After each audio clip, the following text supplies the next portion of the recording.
Story of My Life by Helen Keller. Read by Maria Euther in London, England. Dedicated to Alexander Graham Bell, who has taught the deaf to speak and enabled the listening ear to hear speech. From the Atlantic to the Rockies, I dedicate this story of my life. Chapter 1. It is with a kind of fear that I begin to write the history of my life. I have, as it were, a superstitious hesitation in lifting the veil that clings about my childhood like a golden mist. The task of writing an autobiography is a difficult one. When I try to classify my earliest impressions, I find that fact and fancy look alike across the years that link the past with the present. The woman paints the child's experiences in her own fantasy. A few impressions stand out vividly from the first years of my life, but the shadows of the prison house are on the rest. Besides, many of the joys and sorrows of childhood have lost their poignancy, and many incidents of vital importance in my early education have been forgotten in the excitement of great discoveries. In order, therefore, not to be tedious, I shall try to present in a series of sketches only the episodes that seem to me to be the most interesting and important. I was born on June 27, 1880, in Tuscumbia, a little town of northern Alabama. The family on my father's side is descended from Caspar Keller, a native of Switzerland who settled in Maryland. One of my Swiss ancestors was the first teacher of the deaf in Zurich and wrote a book on the subject of their education, rather a singular coincidence, though it is true that there is no king who has not had a slave among his ancestors, and no slave who has not had a king among his. My grandfather, Caspar Keller's son, entered large tracts of land in Alabama and finally settled there. I have been told that once a year he went from Tuscumbia to Philadelphia on horseback to purchase supplies for the plantation, and my aunt has in her possession many of these letters to his family, which give charming and vivid accounts of these trips. My grandmother Keller was the daughter of one of the Lafayette aides, Alexander Moore, and a granddaughter of Alexander Spotswood, an early colonial governor of Virginia. She was also second cousin to Robert E. Lee. My father, Arthur H. Keller, was a captain in the Confederate Army, and my mother, Kate Adams, was his second wife and many years younger. Her grandfather, Benjamin Adams, married Susanna E. Goodhue and lived in Newbury, Massachusetts for many years. Their son, Charles Adams, was born in Newburyport, Massachusetts, and moved to Helena, Arkansas. When the Civil War broke out, he fought on the side of the South and became a brigadier general.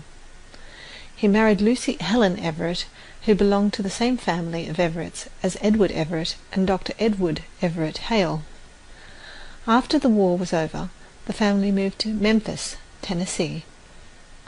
I lived, up to the time of the illness that deprived me of my sight and hearing, in a tiny house consisting of a large square room and a small one in which the servants slept. It is a custom in the South to build a small house near the homestead as an annex to be used on occasion. Such a house my father built after the Civil War, and when he married my mother they went to live in it. It was completely covered with vines, climbing roses and honeysuckles. From the garden it looked like an arbour. The little porch was hidden from view by a screen of yellow roses and southern smilax. It was a favourite haunt of hummingbirds and bees. The Keller homestead, where the family lived, was a few steps from our little rose bower. It was called Ivy Green, because the house and the surrounding trees and fences were covered with beautiful English ivy. Its old-fashioned garden was the paradise of my childhood. Even in the days before my teacher came, I used to feel along the square, stiff boxwood hedges, and, guided by the sense of smell, I would find the first violets and lilies. There too, after a fit of temper, I went to find comfort and to hide my hot face in the cool leaves and grass. What joy it was to lose myself in that garden of flowers, to wander happily from spot to spot, until, coming suddenly upon a beautiful vine, I recognized it by its leaves and blossoms, and knew it was the vine which covered the tumble-down summer house at the farther end of the garden. Here also were trailing clematis, drooping jessamine, and some rare sweet flowers called butterfly lilies, because their fragile petals resemble butterflies' wings. But the roses, they were the loveliest of all. Never have I found in the greenhouses of the north such heart-satisfying roses as the climbing roses of my southern home. They used to hang in long festoons from our porch, filling the whole air with their fragrance, untainted by any earthly smell. And in the early morning, washed in the dew, they felt so soft, so pure, I could not help wondering if they did not resemble the asphodels of God's garden. The beginning of my life was simple, and much like every other little life. I came, I saw, I conquered, as the first baby in the family always does. There was the usual amount of discussion as to a name for me. The first baby in the family was not to be lightly named. Everyone was emphatic about that. My father suggested the name of Mildred Campbell, an ancestor whom he highly esteemed, and he declined to take any further part in the discussion. My mother solved the problem by giving it as her wish that I should be called after her mother, whose maiden name was Helen Everett. But in the excitement of carrying me to church, my father lost the name on the way, very naturally, since it was the one in which he had declined to have a part. When the minister asked him for it, he had just remembered that it had been decided to call me after my grandmother, and he gave her name as Helen Adams. I am told that while I was still in long dresses, I showed many signs of an eager, self-asserting disposition. Everything that I saw other people do, I insisted upon imitating. At 6 months I could pipe out, "How d'ye?" And one day I attracted everyone's attention by saying, "Tea, tea, tea," quite plainly. Even after my illness I remembered one of the words I had learnt in these early months. It was the word water, and I continued to make some sound for that word after all other speech was lost. I ceased making the sound wah-wah only when I learned to spell the word. They tell me I walked the day I was a year old. My mother had just taken me out of the bathtub and was holding me in her lap, when I was suddenly attracted by the flickering shadows of leaves that danced in the sunlight on the smooth floor. I slipped from my mother's lap and almost ran towards them. The impulse gone, I fell down and cried for her to take me up in her arms. These happy days did not last long. One brief spring, musical with the song of robin and mockingbird, one summer rich in fruit and roses, one autumn of golden crimson sped by, and left their gifts at the feet of an eager, delighted child. Then, in the dreary month of February, came the illness which closed my eyes and ears and plunged me into the unconsciousness of a newborn baby. They called it acute congestion of the stomach and brain. The doctor thought I could not live. Early one morning, however, the fever left me as suddenly and mysteriously as it had come. There was great rejoicing in the family that morning, but no one, not even the doctor, knew that I should never see or hear again. I fancy I still have confused recollections of that illness. I especially remembered the tenderness with which my mother tried to soothe me in my waking hours of fret and pain, and the agony and bewilderment with which I awoke after a tossing half-sleep, and turned my eyes so dry and hot to the wall, away from the once-loved light, which came to me dim and yet more dim each day. But except for these fleeting memories, if indeed they be memories, it all seems very unreal, like a nightmare. Gradually I got used to the silence and darkness that surrounded me, and forgot that it had ever been different, until she came, my teacher, who was to set my spirit free. But during the first 19 months of my life I had caught glimpses of broad green fields, a luminous sky, trees and flowers, which the darkness that followed could not wholly blot out. If we have once seen, the day is ours, and what the day has shown. End of chapter 1. Read by Maria Euther. on June 6, 2006, in London, England. Audiobooks.org. Reading by Maria Euther. Story of My Life by Helen Keller. Chapter 2. I cannot recall what happened during the first months after my illness. I only know that I sat in my mother's lap or clung to her dress as she went about her household duties. My hands felt every object and observed every motion, and in this way I learned to know many things. Soon I felt the need of some communication with others, and began to make crude signs. A shake of the head meant no, and a nod yes. A pull meant come, and a push go. Was it bread that I wanted? Then I would imitate the acts of cutting the slices and buttering them. If I wanted my mother to make ice cream for dinner, I made the sign for working the freezer and shivered, indicating cold. My mother, moreover, succeeded in making me understand a good deal. I always knew when she wished me to bring her something, and I would run upstairs or anywhere else she indicated. Indeed, I owe to her loving wisdom all that was bright and good in my long night. I understood a great deal of what was going on about me. At 5 I learned to fold and put away the clean clothes when they were brought in from the laundry, and I distinguished my own from the rest.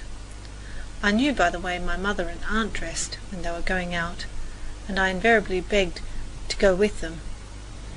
I was always sent for when there was company, and when guests took their leave, I waved my hand to them, I think in vague remembrance of the meaning of the gesture. One day some gentleman called on my mother, and I felt the shutting of the front door and other sounds that indicated their arrival. On a sudden thought, I ran upstairs before anyone could stop me, to put on my idea of a company dress. Standing before the mirror, as I had seen others do, I anointed my head with oil and covered my face thickly with powder. Then I pinned a veil over my head so that it covered my face, and fell in the folds down to my shoulders, and tied an enormous bustle around my waist so that it dangled behind, almost meeting the hem of my skirt. Thus attired, I went down to help entertain the company. I do not remember when I first realized that I was different from other people, but I knew it before my teacher came to me. I had noticed that my mother and my friends did not use signs as I did when they wanted anything done, but talked with their mouths. Sometimes I stood between two persons who were conversing and touched their lips. I could not understand, and was vexed. I moved my lips and gesticulated frantically without result. This made me so angry at times that I kicked and screamed until I was exhausted. I think I knew when I was naughty, for I knew that it hurt Ella, my nurse, to kick her. And when a fit of temper was over, I had a feeling akin to regret. But I cannot remember any instance in which this feeling prevented me from repeating the naughtiness when I failed to get what I wanted. In those days, a little coloured girl, Martha Washington, the child of our cook, and Belle, an old setter and great hunter in her day, were my constant companions. Martha Washington understood my signs, and I seldom had any difficulty in making her do just as I wished. It pleased me to domineer over her, and she generally submitted to my tyranny rather than risk a hand-to-hand encounter. I was strong, active, indifferent to consequences. I knew my own mind well enough, and always had my own way, even if I had to fight tooth and nail for it. We spent a great deal of time in the kitchen, kneading dough balls, helping make ice cream, grinding coffee, quarrelling over the cake bowl, and feeding hens and turkeys that swarmed about the kitchen steps. Many of them were so tamed that they would eat from my hand and let me feel them. One big gobbler snatched a tomato from me one day and ran away with it. Inspired perhaps by Master Gobbler's success, we carried off to the woodpile a cake which the cook had just frosted, and ate every bit of it. I was quite ill afterwards, and I wonder if retribution also overtook the turkey. The guinea fowl likes to hide her nest in out-of-the-way places, and it was one of my greatest delights to hunt for the eggs in the long grass. I could not tell Martha Washington when I wanted to go egg hunting, but I would double my hands and put them on the ground, which meant something round in the grass, and Martha always understood. When we were fortunate enough to find a nest, I never allowed her to carry the eggs home, making her understand by emphatic signs that she might fall and break them. The sheds where the corn was stored, the stable where the horses were kept, and the yard where the cows were milked morning and evening were unfailing sources of interest to Martha and me. The milkers would let me keep my hands on the cows while they milked, and I often got well switched by the cows for my curiosity. The making ready for Christmas was always a delight to me. Of course I did not know what it was all about, but I enjoyed the pleasant odours that filled the house and the tidbits that were given to Martha Washington and me to keep us quiet. We were sadly in the way, but that did not interfere with our pleasure in the least. They allowed us to grind the spices, pick over the raisins, and lick the stirring spoons. I hung my stockings because the others did. I cannot remember, however, that the ceremony interested me especially, nor did my curiosity cause me to wake before daylight to look for my gifts. Martha Washington had as great a love of mischief as I. 2 little children were seated on the veranda steps one hot July afternoon. One was black as ebony, with little bunches of fuzzy hair tied with shoestrings sticking out all over her head like corkscrews. The other was white, with long golden curls. One child was 6 years old, the other 2 or 3 years older. The younger child was blind, that was I, and the other was Martha Washington. We were busy cutting out paper dolls, but we soon grew wearied of this amusement, and after cutting up our shoestrings and clipping all the leaves off the honeysuckle that were within reach, I turned my attention to Martha's corkscrews. She objected at first, but finally submitted. Thinking that turn and turn about is fair play, she seized the scissors and cut off one of my curls, and would have cut them all off but for my mother's timely interference. Belle, our dog, my other companion, was old and lazy, and liked to sleep by the open fire rather than to romp with me. I tried hard to teach her my sign language, but she was dull and inattentive. She sometimes started and quivered with excitement, then she became perfectly rigid, as dogs do when they point a bird. I did not then know why Belle acted in this way, but I knew she was not doing as I wished. This vexed me, and the lesson always ended in a one-sided boxing match. Belle would get up, stretch herself lazily, give 1 or 2 contemptuous sniffs, go to the opposite side of the hearth, and lie down, and I, wearied and disappointed, went off in search of Martha. Many incidents of those early years are fixed in my memory, isolated but clear and distinct, making the sense of that silent, aimless, dayless life all the more intense. One day I happened to spill water on my apron, and I spread it out to dry before the fire which was flickering on the sitting-room hearth. The apron did not dry quickly enough to suit me, so I drew nearer and threw it right over the hot ashes. The fire leapt into life, the flames encircled me so that in a moment my clothes were blazing. I made a terrified noise that brought Vinnie, my old nurse, to the rescue. Throwing a blanket over me, she almost suffocated me, but she put out the fire. Except for my hands and hair, I was not badly burnt. About this time I found out the use of a key. One morning I locked my mother up in a pantry where she was obliged to remain 3 hours, as the servants were in a detached part of the house. She kept pounding on the door while I sat outside the porch steps and laughed with glee as I felt the jar of pounding. This most naughty prank of mine convinced my parents that I must be taught as soon as possible. After my teacher, Miss Sullivan, came to me, I sought an early opportunity to lock her in her room. I went upstairs with something which my mother made me understand I was to give to Miss Sullivan, but no sooner had I given it to her than I slammed the door, locked it, and hid the key under the wardrobe in the hall. I could not be induced to tell her where the key was. My father was obliged to get a ladder and take Miss Sullivan out through the window, much to my delight. Months after, I produced the key. When I was about 5 years old, we moved from the little vine-covered house to a large new one. The family consisted of my father and mother, 2 older half-brothers, and afterward a little sister, Mildred. My earliest distinct recollection of my father is making my way through great drifts of newspaper to his side and finding him alone, holding a sheet of paper before his face. I was greatly puzzled to know what he was doing. I imitated this action, even wearing his spectacles, thinking they might help solve the mystery. But I did not find out the secret for several years. Then I learned what those papers were, and that my father edited one of them. My father was most loving and indulgent, devoted to his home, seldom leaving us except in the hunting season. He was a great hunter, I have been told, and a celebrated shot. Next to his family, he loved his dogs and gun. His hospitality was great, almost to a fault, and he seldom came home without bringing a guest. His special pride was the big garden where, it was said, he raised the finest watermelons and strawberries in the country, and to me he brought the first ripe grapes and choicest berries.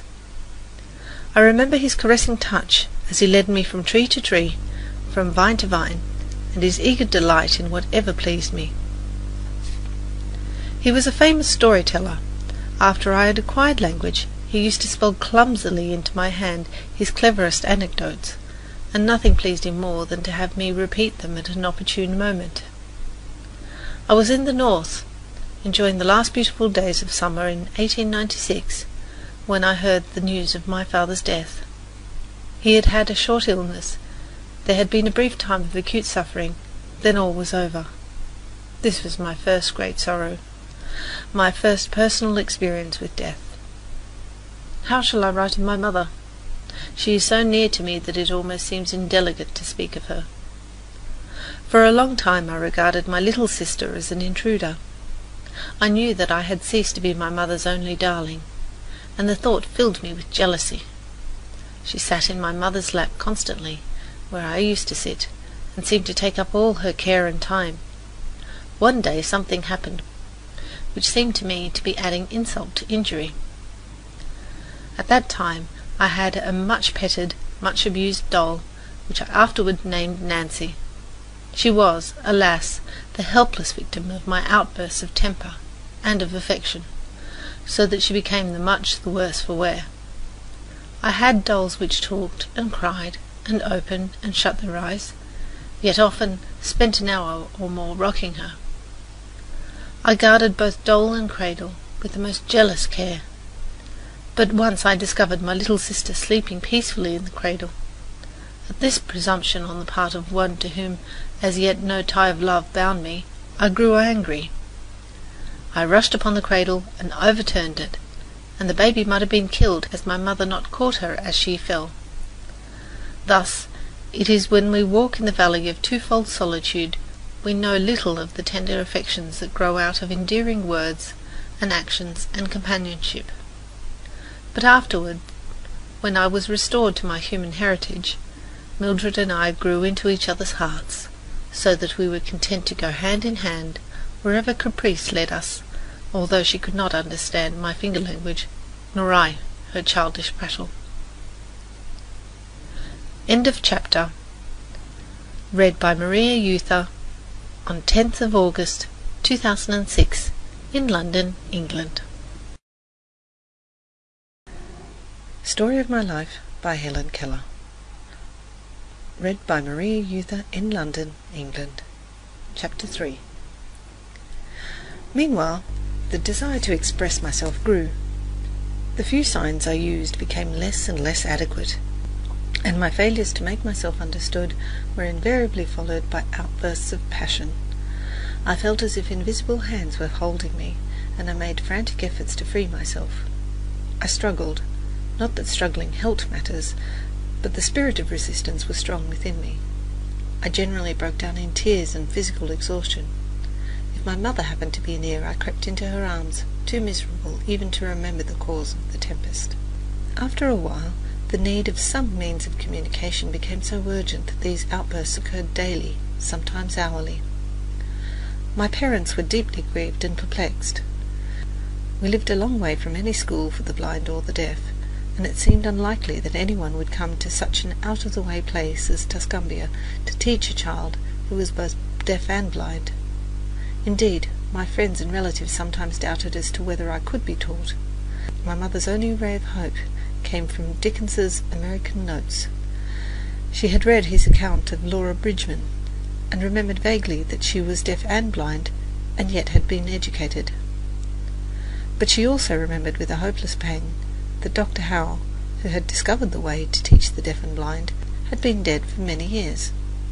His methods had probably died with him, and if they had not, how was a little girl in a far-off town in Alabama to receive the benefit of them? When I was about 6 years old, my father heard of an eminent oculist in Baltimore, who had been successful in many cases that had seemed hopeless. My parents at once determined to take me to Baltimore to see if anything could be done for my eyes. The journey, which I remember well, was very pleasant. I made friends with many people on the train. One lady gave me a box of shells. My father made holes in these so that I could string them, and for a long time they kept me happy and contented. The conductor, too, was kind. Often when he went his rounds, I clung to his coat-tails while he collected and punched the tickets. His punch, with which he let me play, was a delightful toy. Curled up in a corner of the seat, I amused myself for hours, making funny little holes in bits of cardboard. My aunt made me a big doll out of towels. It was the most comical, shapeless thing, this improvised doll, with no nose, mouth, ears, or eyes. Nothing that even the imagination of a child could convert into a face. Curiously enough, the absence of eyes struck me more than all the other defects put together. I pointed this out to everybody with provoking persistency, but no one seemed equal to the task of providing the doll with eyes. A bright idea, however, shot into my mind, and the problem was solved. I tumbled off the seat and searched under it until I found my aunt's cape, which was trimmed with large beads. I pulled 2 beads off and indicated to her that I wanted to sew them on my doll. She raised my hand to her eyes in a questioning way, and I nodded energetically.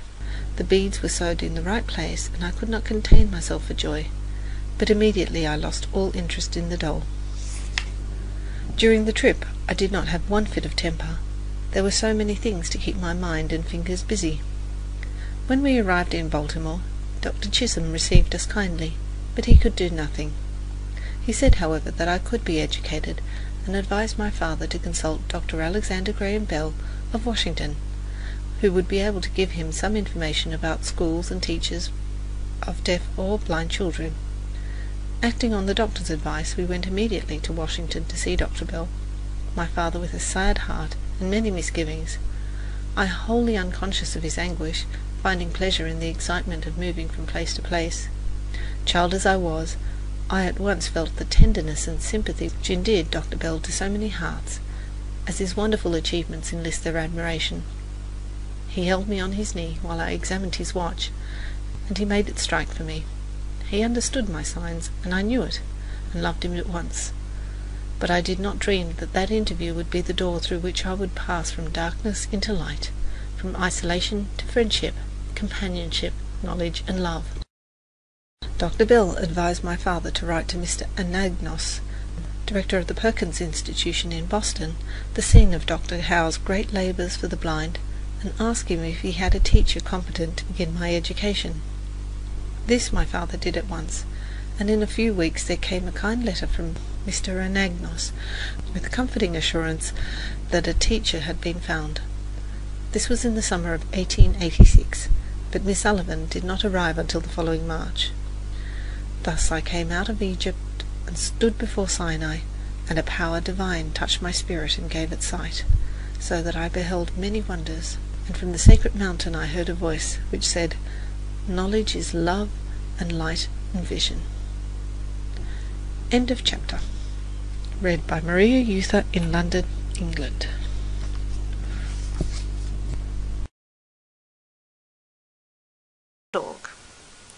Story of My Life by Helen Keller. Read by Maria Euther in London, England. Chapter 4. The most important day I remember in all my life is the one in which my teacher, Ann Sullivan, came to me. I am filled with wonder when I consider the immeasurable contrast between the two lives which it connects. It was the 3rd of March, 1887, 3 months before I was 7 years old. On the afternoon of that eventful day, I stood on the porch, dumb, expectant. I guessed vaguely from my mother's signs and from her hurrying to and fro in the house, that something unusual was about to happen. So I went to the door and waited on the steps. The afternoon sun penetrated the mass of honeysuckle that covered the porch and fell on my upturned face. My fingers lingered almost unconsciously on the familiar leaves and blossoms which had just come forth to greet the sweet southern spring. I did not know that the future held of marvel or surprise for me. Anger and bitterness had preyed on me continually for weeks, and a deep languor had succeeded this passionate struggle. Have you ever been at sea in a dense fog, when it seemed as if tangible white darkness shut you in, and the great ship, tense and anxious, groped her way toward the shore with plummet and sounding line, and you waited with beating heart for something to happen? I was like that ship before my education began, only I was without compass or sounding line, and had no way of knowing how near the harbour was. "Light, give me light," was the wordless cry of my soul, and the light of love shone on me in that very hour. I felt approaching footsteps. I stretched out my hand, as I supposed to my mother. Someone took it, and I was caught up and held close in the arms of her who had come to reveal all things to me, and more than all things else, to love me. The morning after my teacher came, she led me into her room and gave me a doll. The little blind children at the Perkins Institution had sent it, and Laura Bridgman had dressed it, but I did not know this until afterward. When I had played with it a little while, Miss Sullivan slowly spelt into my hand the word D-O-L-L, doll. I was at once interested in this finger play, and tried to imitate it. When I finally succeeded in making the letters correctly, I was flushed with childish pleasure and pride. Running downstairs to my mother, I held up my hand and made the letters for doll. I did not know that I was spelling a word, or even that words existed. I was simply making my fingers go in a monkey-like imitation. In the days that followed, I learned to spell, in this uncomprehending way, a great many words, among them pin, hat, cup, and a few verbs like sit, stand, and walk. But my teacher had been with me several weeks before I understood that everything has a name. One day, while I was playing with my new doll, Miss Sullivan put my big rag doll into my lap, also, spelled D-O-L-L, and tried to make me understand that doll applied to both. Earlier in the day we had had a tussle over the words mug and water. Miss Sullivan had tried to impress upon me that M-U-G is mug, and that W-A-T-E-R is water, but I persisted in confounding the two. In despair she dropped the subject for the time, only to renew it at the first opportunity. I became impatient at her repeated attempts, and, seizing the new doll, I dashed it upon the floor. I was keenly delighted when I felt the fragments of the broken doll at my feet. Neither sorrow nor regret followed my passionate outburst. I had not loved the doll. In the still, dark world in which I lived, there was no strong sentiment or tenderness. I felt my teacher sweep the fragments to one side of the hearth, and I had a sense of satisfaction that the cause of my discomfort was removed. She brought me my hat, and I knew I was going outside into the warm sunshine. This thought, if a wordless sensation may be called a thought, made me hop and skip with pleasure. We walked down the path to the well house, attracted by the fragrance of the honeysuckle with which it was covered. Someone was drawing water, and my teacher placed my hand under the spout. As the cool stream gushed over one hand, she spelt into the other the word water, first slowly, then rapidly. I stood still, my whole attention fixed upon the motions of her fingers. Suddenly I felt a misty consciousness, as of something forgotten, a thrill of returning thought, and somehow the mystery of language was revealed to me. I knew then that W-A-T-E-R T-E-R meant the wonderful cool something that was flowing over my hand. That living world awakened my soul, gave it light, hope, joy, set it free. There were barriers still, it is true, but barriers could in time be swept away. I left the well house eager to learn. Everything had a name, and each name gave birth to a new thought. As we returned to the house, every object which I touched seemed to quiver with life. That was because I saw everything with the strange new sight that had come to me. On entering the door, I remembered the doll I had broken. I felt my way to the hearth and picked up the pieces. I tried vainly to put them together. Then my eyes filled with tears, for I realized what I had done, and for the first time I felt repentance and sorrow. I learnt a great many new words that day. I do not remember what they all were, but I do know that mother, father, sister, teacher were among them. Words that were to make the world blossom for me, like Aaron's rod with flowers. It would have been difficult to find a happier child than I was as I lay in my crib at the close of that eventful day and lived over the joys it had brought me, and for the first time longed for a new day to come. End of chapter. Read by Maria Euther in London, England, September 2006. At LibriVox.org. Story of My Life by Helen Keller. Read by Maria Euther in London, England. Chapter 5. I recall many incidents of the summer of 1887 that followed my soul's sudden awakening. I did nothing but explore with my hands and learn the name of every object that I touched. And the more I handled things and learned their names and uses, the more joyous and confident grew my sense of kinship with the rest of the world. When the time of daisies and buttercups came, Miss Sullivan took me by the hand across the fields, where men were preparing the earth for the seed, to the banks of the river Tennessee, and there, sitting on the warm grass, I had my first lessons in the beneficence of nature.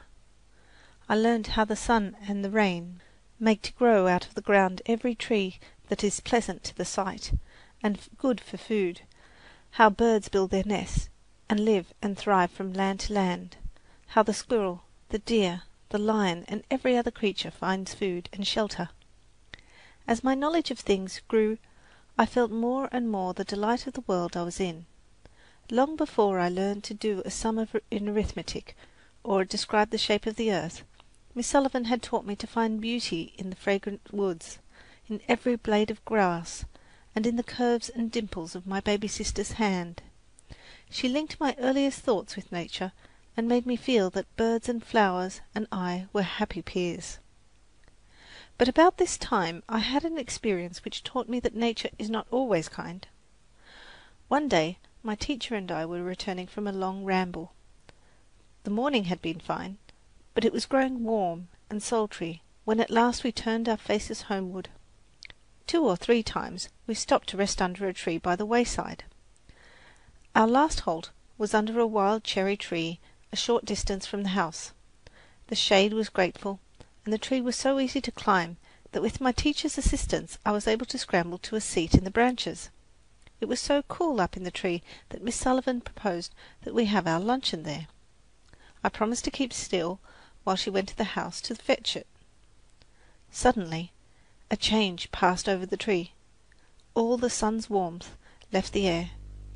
I knew the sky was black, because all the heat, which meant light to me, had died out of the atmosphere. A strange odour came up from the earth. I knew it. It was the odour that always precedes a thunderstorm, and a nameless fear clutched at my heart. I felt absolutely alone, cut off from my friends and the firm earth. The immense, the unknown, enfolded me. I remained still and expectant. A chilling terror crept over me. I longed for my teacher's return, but above all things I wanted to get down from that tree. There was a moment of sinister silence. and then a multitudinous stirring of the leaves. A shiver ran through the tree, and the wind set forth a blast that would have knocked me off had I not clung to the branch with might and main. The tree swayed and strained. The small twigs snapped and fell about me in showers. A wild impulse to jump seized me, but terror held me fast. I crouched down in the fork of the tree. The branches lashed about me. I felt the intermittent jarring that came now and then, as if something heavy had fallen and the shock had travelled up till it reached the limb I sat on.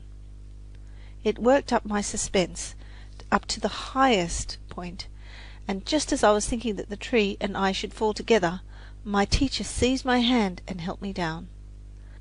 I clung to her, trembling with joy to feel the earth under my feet once more. I had learnt a new lesson, that nature wages open war against her children, and under the softest touch hides treacherous claws. After this experience, it was a long time before I climbed another tree. The mere thought filled me with terror.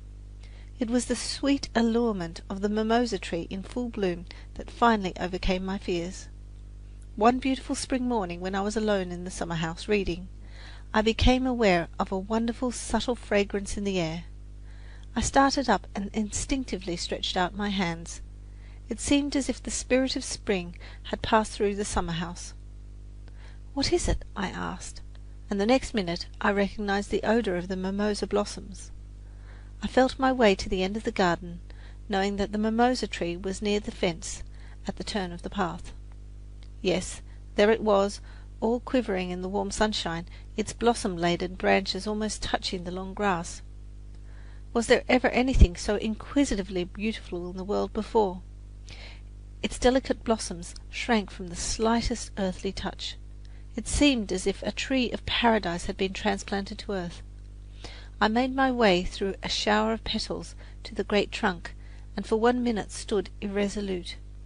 Then, putting my foot in the broad space between the forked branches, I pulled myself up into the tree. I had some difficulty in holding on, for the branches were very large, and the bark hurt my hands. But I had a delicious sense that I was doing something unusual and wonderful, so I kept on climbing higher and higher, until I had reached a little seat which somebody had built there so long ago that it had grown a part of the tree itself. I sat there for a long, long time, feeling like a fairy on a rosy cloud. After that I spent many happy hours in my tree of paradise, thinking fair thoughts and dreaming bright dreams. End of chapter. Read by Maria Euther in London, England. Visit LibriVox.org. Story of My Life by Helen Keller. Read by Maria Euther in London, England, February 2007.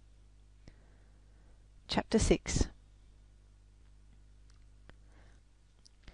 I had now the key to all language, and I was eager to learn to use it. Children who hear acquire language without any particular effort, and the words that fall from others' lips they catch on the wing, as it were, delightedly, while the little deaf child must trap them by a slow and often painful process. But whatever the process, the result is wonderful. Gradually, from naming an object, we advance step by step until we have traversed the vast distance between our first stammered syllable and the sweep of thought in a line of Shakespeare. At first, when my teacher told me about a new thing, I asked very few questions. My ideas were vague, and my vocabulary was inadequate. But as my knowledge of new things grew, I learned more and more words.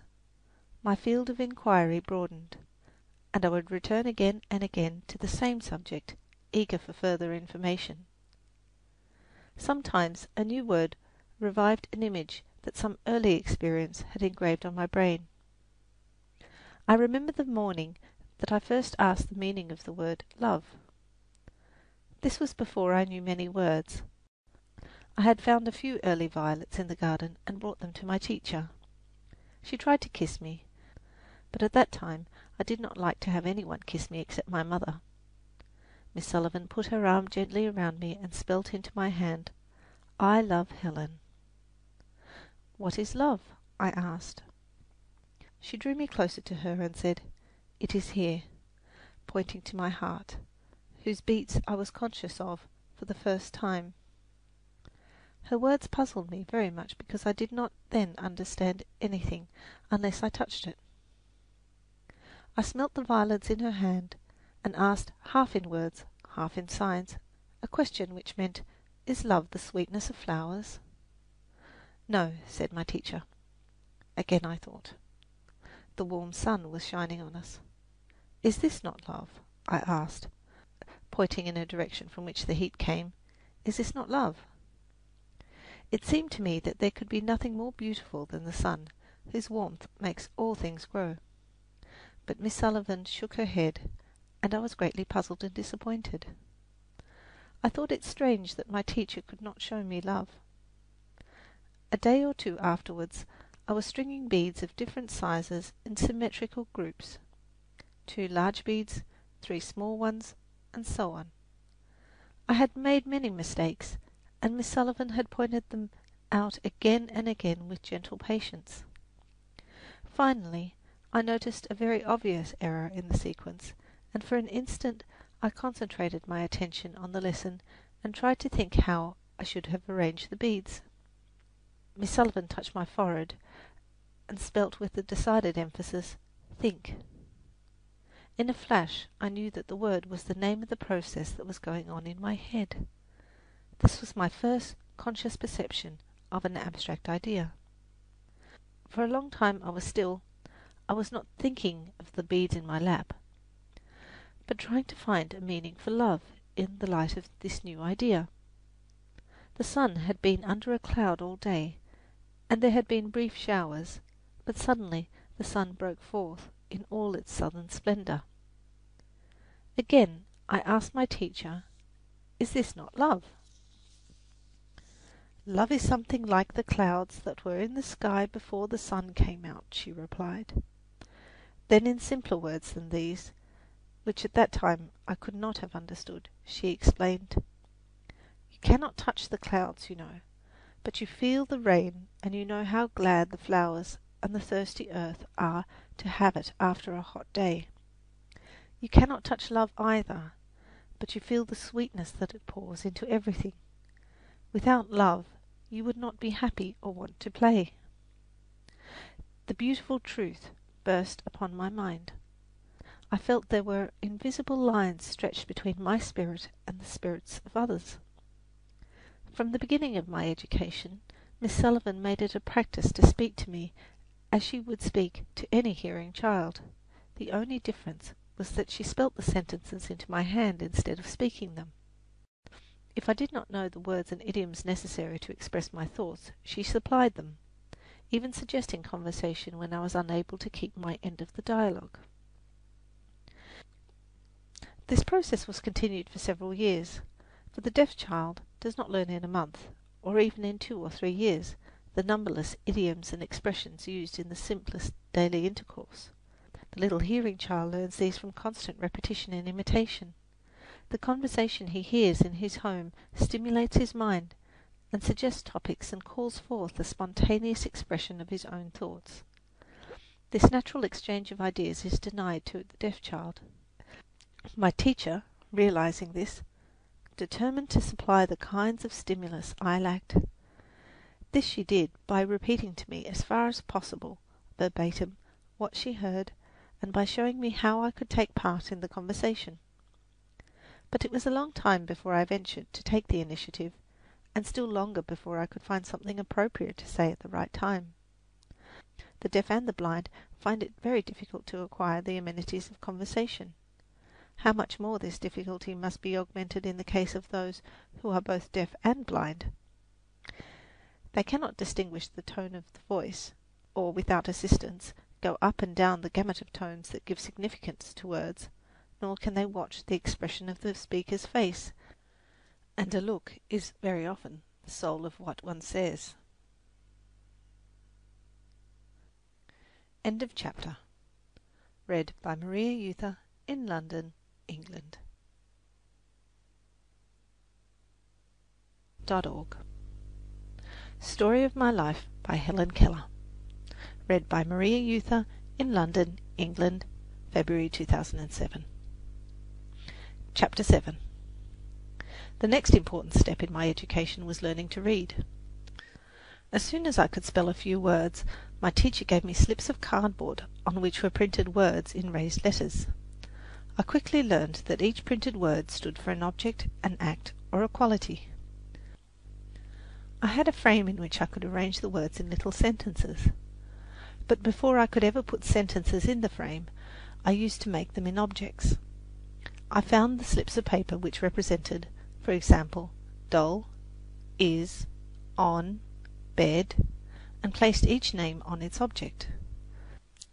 Then I put my doll on the bed, with the words is on bed arranged beside the doll, thus making a sentence of the words, and at the same time carrying out the idea of the sentence with the things themselves. One day, Miss Sullivan tells me, I pinned the word girl on my pinafore and stood in the wardrobe. On the shelf I arranged the words is in wardrobe. Nothing delighted me so much as this game. My teacher and I played it for hours at a time. Often everything in the room was arranged in object sentences. From the printed slip it was but a step to the printed book. I took my Reader for Beginners and hunted for the words I knew. When I found them, my joy was like that of a game of hide and seek. Thus I began to read. Of the time when I began to read connected stories I shall speak later. For a long time I had no regular lessons. Even when I studied most earnestly, it seemed more like play than work. Everything Miss Sullivan taught me she illustrated by a beautiful story or a poem. Whenever anything delighted or interested me, she talked it over with me just as if she were a little girl herself. What many children think of, with dread, as a painful plodding through grammar, hard sums, and harder definitions, is today one of my most precious memories. I cannot explain the peculiar sympathy Miss Sullivan had with my pleasures and desires. Perhaps it was the result of long association with the blind. Added to this, she had a wonderful faculty for description. She went quickly over uninteresting details and never nagged me with questions to see if I remembered the day before yesterday's lesson. She introduced dry technicalities of science little by little, making every subject so real that I could not help remembering what she taught. We read and studied out of doors, preferring the sunlit woods to the house. All my early lessons have in them the breath of the woods, the fine, resinous odour of pine needles, blended with the perfume of wild grapes. Seated in the gracious shade of a wild tulip tree, I learned to think that everything has a lesson and a suggestion. The loveliness of things taught me all their use. Indeed, everything that could hum, or buzz, or sing, or bloom had a part in my education. Noisy-throated frogs, katydids, and crickets held in my hand until, forgetting their embarrassment, they trilled their reedy note. Little downy chickens and wildflowers, the dogwood blossoms, meadow violets, and budding fruit trees. I felt bursting cotton bolls and fingered their soft fibre and fuzzy seeds. I felt the low soughing of the wind through the cornstalks, the silky rustling of the long leaves, and the indignant snort of my pony as we caught him in the pasture and put the bit in his mouth. Ah me! How well I remembered the spicy, clovery smell of his breath. Sometimes I rose at dawn and stole into the garden while the heavy dew lay on the grass and flowers. Do you know what joy it is to feel the roses pressing softly into the hand, or the beautiful motion of the lilies as they sway in the morning breeze? Sometimes I caught an insect in the flower I was plucking, and I felt the faint noise of a pair of wings rubbed together in a sudden terror as the little creature became aware of a pressure from without. Another favourite haunt of mine was the orchard, where the fruit ripened early in July. The large, downy peaches would reach themselves into my hands, and as the joyous breezes flew about the trees, the apples tumbled at my feet. Oh, the delight with which I gathered up the fruit in my pinafore, pressed my face against the smooth cheeks of the apples, still warm from the sun, and skipped back to the house. Our favourite walk was to Keller's Landing, an old tumble-down lumber wharf on the Tennessee River, used during the Civil War to land soldiers. There we spent many happy hours and played at learning geography. I built dams of pebbles, made islands and lakes, and dug riverbeds, all for fun, and never dreamed that I was learning a lesson. I listened with increasing wonder to Miss Sullivan's descriptions of the great round world, with its burning mountains, buried cities, moving rivers of ice, and many other things as strange. She made raised maps in clay so that I could feel the mountain ridges and valleys, and follow with my fingers the devious course of rivers. I liked this too, but my division of the earth into zones and poles confused and teased my mind. The illustrative strings and orange stick representing the poles seemed so real that even to this day the mere mention of temperature zone suggests a series of twine circles, and I believe that if anyone should set about it, he could convince me that white bears actually climbed the North Pole. Arithmetic seems to have been the only study I did not like. From the first I was not interested in the science of numbers. Miss Sullivan tried to teach me to count by stringing beads in groups, and by arranging kindergarten straws I learned to add and subtract. I never had patience to arrange more than 5 or 6 groups at a time. When I had accomplished this, my conscience was at rest for the day, and I went out quickly to find my playmates. In this same leisurely manner I studied zoology and botany.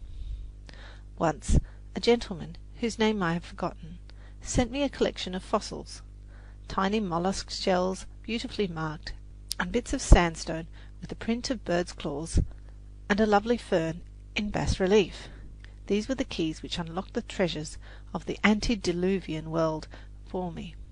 With trembling fingers I listened to Miss Sullivan's descriptions of the terrible beasts with uncouth, unpronounceable names, which once went trampling through primeval forests, tearing down the branches of gigantic trees for food, and died in the dismal swamps of an unknown age. For a long time these strange creatures haunted my dreams, and this gloomy period formed a sombre background to the joyous now, filled with sunshine and roses and echoing with the gentle beat of my pony's hoof. Another time a beautiful shell was given me, and with a child's surprise and delight I learnt how a tiny mollusk had built the lustrous coil for his dwelling place, and how on still nights, when there is no breeze stirring the waves, the Nautilus sails on the blue waters of the Indian Ocean in his ship of pearl. After I had learnt a great many interesting things about life and habits of children of the sea, how in the midst of dashing waves the little polyps built the beautiful coral isles of the Pacific, and the foraminifera had made the chalk hills of many a land, my teacher read me The Chambered Nautilus, and showed me that the shell-building process of the mollusks is symbolical of the development of the mind. Just as the wonder-working mantle of the Nautilus changes the material it absorbs from the water and makes it a part of itself, so the bits of knowledge one gathers undergo a similar change and become pearls of thought. Again, it was the growth of a plant that furnished the text for a lesson. We brought a lily and set it in a sunny window. Very soon the green, pointed buds showed signs of opening. The slender, finger-like leaves on the outside opened slowly, reluctant, I thought, to reveal the loveliness they hid. Once having made a start, however, the opening process went on rapidly, but in order and systematically. There was always one bud, larger and more beautiful than the rest, which pushed her outer covering back with more pomp, as if the beauty in soft silky robes knew that she was the lily queen by right divine, while her more timid sisters doffed their green hoods shyly, until the whole plant was one nodding bough of loveliness and fragrance. Once there were 11 tadpoles in a glass globe set in a window full of plants. I remember the eagerness with which I made discoveries about them. It was great fun to plunge my hand into the bowl and feel the tadpoles frisk about, and to let them slip and slide between my fingers. One day a more ambitious fellow leapt beyond the edge of the bowl and fell on the floor, where I found him to all appearance more dead than alive. The only sign of life was a slight wriggling of his tail, but no sooner had he returned to his element than he darted to the bottom, swimming round and round in joyous activity. He had made his leap, he had seen the great world, and was content to stay in his pretty glass house, under the big fuchsia tree until he attained the dignity of froghood.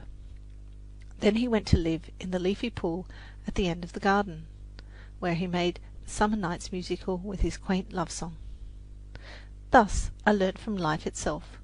At the beginning I was only a little mass of possibilities. It was my teacher who unfolded and developed them. When she came, everything about me breathed of love and joy and was full of meaning. She has never since let pass an opportunity to point out the beauty that is in everything, nor has she ceased in trying in thought and action and example to make my life sweet and useful. It was my teacher's genius, her quick sympathy, her loving tact, which made my first years of my education so beautiful. It was because she seized the right moment to impart knowledge that made it so pleasant and acceptable to me. She realized that a child's mind is like a shallow brook which ripples and dances merrily over the stony course of its education, and reflects here a flower, there a bush, yonder a fleecy cloud, and she attempted to guide my mind on its way, knowing that like a brook it should be fed by mountain streams and hidden springs, until it broadened out into a deep river, capable of reflecting in its placid surface billowy hills, the luminous shadows of trees, and the blue heavens, as well as the sweet face of a little flower. Any teacher can take a child to the classroom, but not every teacher can make him learn. He will not work joyously unless he feels that liberty is his, whether he is busy or at rest. He must feel the flush of victory and the heart-sinking of disappointment before he takes with a will the tasks distasteful to him and resolves to dance his way bravely through a dull routine of textbooks. My teacher is so near to me that I scarcely think of myself apart from her. How much of my delight in all things beautiful is innate, and how much is due to her influence, I can never tell. I feel that her being is inseparable from my own, and that the footsteps of my life are in hers. All the best of me belongs to her. There is not a talent or an inspiration or a joy in me that has not awakened by her loving touch. End of chapter. Read by Maria Euther in London, England.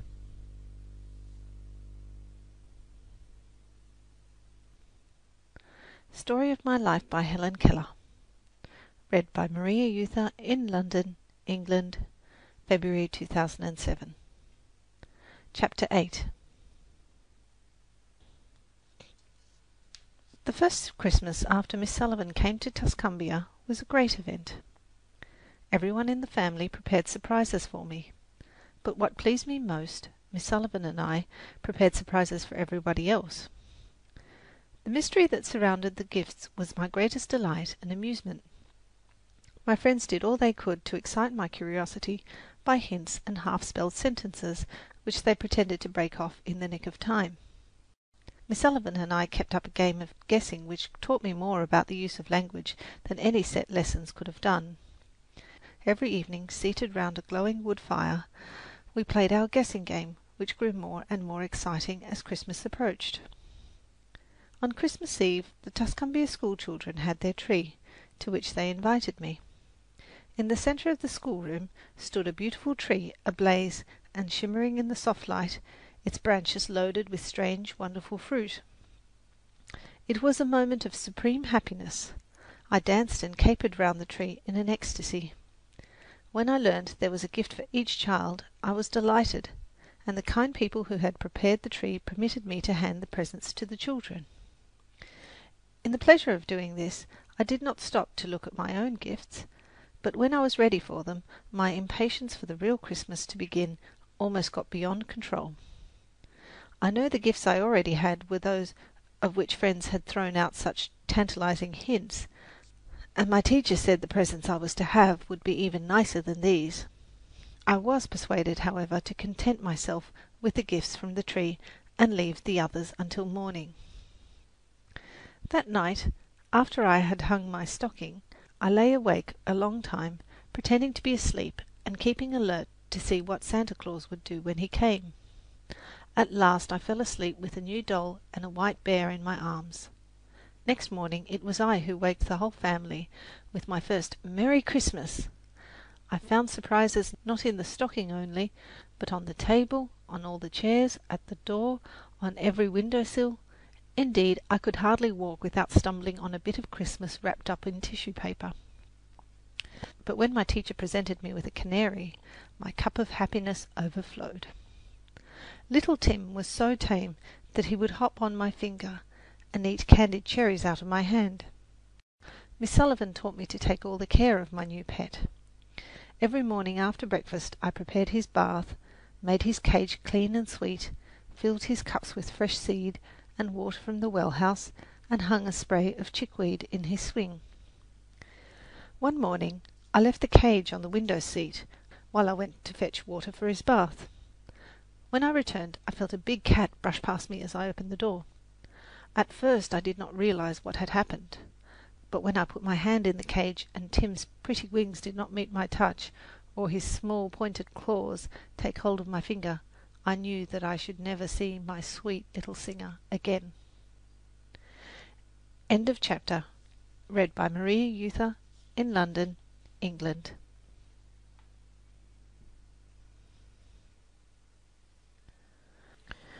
Story of My Life by Helen Keller. Read by Maria Euther in London, England, February 2007. Chapter 9. The next important event in my life was my visit to Boston in May 1888. As if it were yesterday, I remember the preparations, the departure with my teacher and my mother, the journey, and finally the arrival in Boston. How different this journey was from the one I had made to Baltimore 2 years before. I was no longer a restless, excitable little creature, requiring the attention of everybody on the train to keep me amused. I sat quietly beside Miss Sullivan, taking in with eager interest all that she told me about what she saw out of the car window. The beautiful Tennessee River, the great cotton fields, the hills and woods, and the crowds of laughing negroes at the stations, who waved to the people on the train and brought delicious candy and popcorn balls through the car. On the seat opposite me sat my big rag doll, Nancy, in a new gingham dress and beruffled sunbonnet, looking at me out of 2 bead eyes. Sometimes, when I was not absorbed in Miss Sullivan's descriptions, I remembered Nancy's existence and took her up in my arms, but I generally calmed my conscience by making myself believe that she was asleep. As I shall not have the occasion to refer to Nancy again, I wish to tell here a sad experience she had soon after our arrival in Boston. She was covered with dirt, the remains of mud pies I had compelled her to eat, although she had never shown any special liking for them. The laundress at the Perkins Institution secretly carried her off to give her a bath. This was too much for poor Nancy. When I next saw her, she was a formless heap of cotton, which I should not have recognized at all except for the 2 bead eyes which looked at me reproachfully. When the train at last pulled into the station at Boston, it was as if a beautiful fairy tale had come true. The once upon a time was now. The far-away country was here. We had scarcely arrived at the Perkins Institution for the Blind when I began to make friends with the little blind children. It delighted me inexpressibly to find that they knew the manual alphabet. What joy to talk with other children in my own language! Until then I had been like a foreigner speaking through an interpreter. In the school where Laura Bridgman was taught, I was in my own country. It took me some time to appreciate the fact that my new friends were blind. I knew I could not see, but it did not seem possible that all the eager, loving children who gathered round me and joined heartily in my frolics were also blind. I remember the surprise and the pain I felt as I noticed that they placed their hands over mine when I talked to them, and they read their books with their fingers.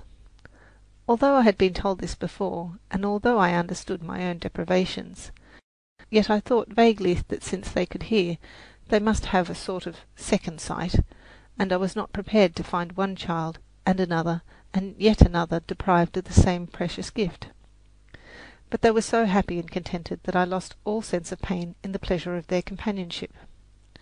One day spent with the blind children made me feel thoroughly at home in my new environment, and I looked eagerly from one pleasant experience to another as the days flew swiftly by.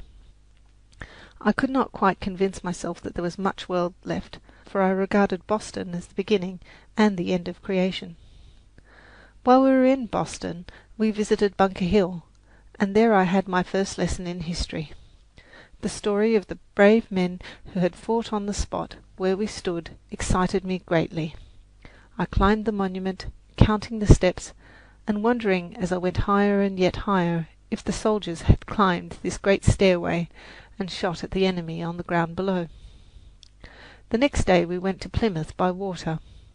This was my first trip on the ocean and my first voyage in a steamboat. How full of life and motion it was! But the rumble of the machinery made me think that it was thundering, and I began to cry, because I feared if it rained we should not be able to have our picnic out of doors. I was more interested, I think, in the great rock on which the Pilgrims landed than anything else in Plymouth. I could touch it, and perhaps that made the coming of the Pilgrims and their toils and great deeds seem more real to me. I have often held in my hand a little model of the Pilgrim Rock, which a kind gentleman gave me at Pilgrim Hall, and I have fingered its curves, the split in the centre, and the embossed figures 1620, and turned over in my mind all that I knew about the wonderful story of the Pilgrims. How my childish imagination glowed with the splendour of their enterprise! I idealized them as the bravest and most generous men that ever sought a home in a strange land. I thought they desired freedom of their fellow men as well as their own.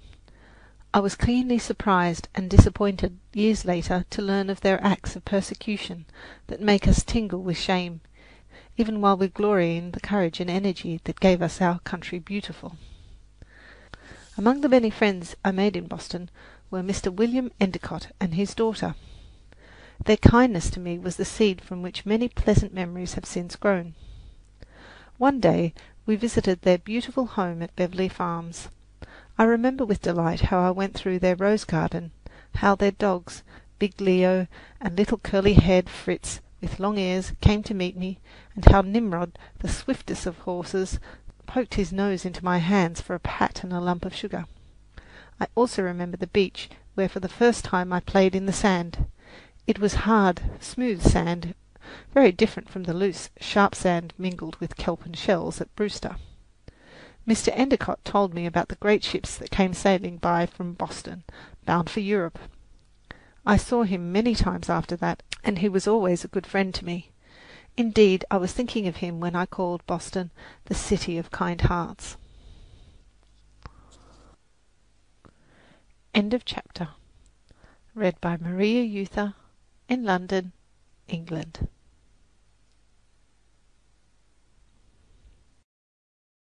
Org. Story of My Life by Helen Keller. Read by Maria Euther in London, England, February 2007. Chapter 10. Just before the Perkins Institution was closed for the summer, it was arranged that my teacher and I should spend our vacation at Brewster on Cape Cod with our dear friend Mrs. Hopkins. I was delighted, for my mind was full of the prospective joys and of the wonderful stories I had heard about the sea. My most vivid recollection of that summer is the ocean. I had always lived far inland, and never had so much as a whiff of salt air. But I had read in a big book called Our World a description of the ocean, which filled me with wonder and an intense longing to touch the mighty sea and feel it roar. So my little heart leapt high with eager excitement when I knew that my wish was at last to be realized. No sooner had I been helped into my bathing suit than I sprang out upon the warm sand and without thought of fear plunged into the cool water. I felt the great billows rock and sink. The buoyant motion of the water filled me with an exquisite, quivering joy. Suddenly my ecstasy gave place to terror, for my foot struck against a rock, and the next instant there was a rush of water over my head. I thrust out my hands to grasp some support. I clutched at the water and at the seaweed which the waves tossed in my face. But all my frantic efforts were in vain. The waves seemed to be playing a game with me, and tossed me from one to another in their wild frolic. It was fearful. The good, firm earth had slipped from my feet, and everything seemed shut out from this strange, all-enveloping element. Life, air, warmth, and love.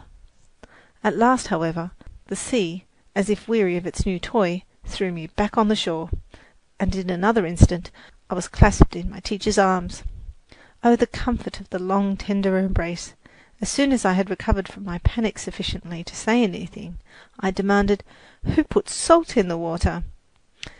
After I had recovered from my first experience in the water, I thought it great fun to sit on a big rock in my bathing suit and feel wave after wave dash against the rock, sending up a shower of spray which quite covered me. I felt the pebbles rattling as the waves threw their preponderous weight against the shore. The whole beach seemed racked by their terrific onset, and the air throbbed with their pulsations. The breakers would swoop back to gather themselves for a mightier leap, and I clung to the rock, tense, fascinated, as I felt the dash and roar of the rushing sea. I could never stay long enough on the shore. The tang of the untainted, fresh and free sea air was like a cool, quieting thought, and the shells and pebbles and the seaweed with tiny living creatures attached to it never lost their fascination for me. One day Miss Sullivan attracted my attention to a strange object which she had captured basking in the shallow water. It was a great horseshoe crab, the first one I had ever seen. I felt of him and thought it very strange that he should carry his house on his back. It suddenly occurred to me that he might make a delightful pet, so I seized him by the tail with both hands and carried him home. This feat pleased me highly, as his body was very heavy, and it took all my strength to drag him half a mile. I would not leave Miss Sullivan in peace until she had put the crab in a trough near the well, where I was confident he would be secure. But the next morning I went to the trough, and lo, he had disappeared. Nobody knew where he had gone, or how he had escaped. My disappointment was bitter at the time, but little by little I came to realize that it was not kind or wise to force this poor dumb creature out of his element, and after a while I felt happy in the thought that perhaps he had returned to the sea. End of chapter. Read by Maria Euther in London, England.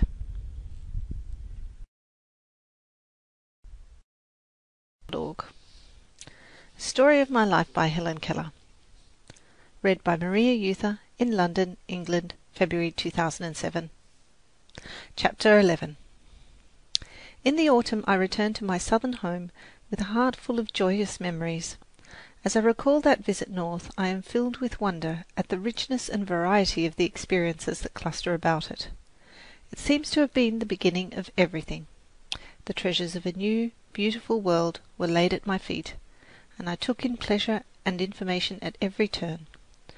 I lived myself into all things. I was never still a moment. My life was full of motion, as those little insects that crowd a whole existence into one brief day. I met many people who talked with me by spelling into my hand, and thought in joyous sympathy leapt up to meet thought. And behold, a miracle had been wrought. The barren places between my mind and the minds of others blossomed like the rose.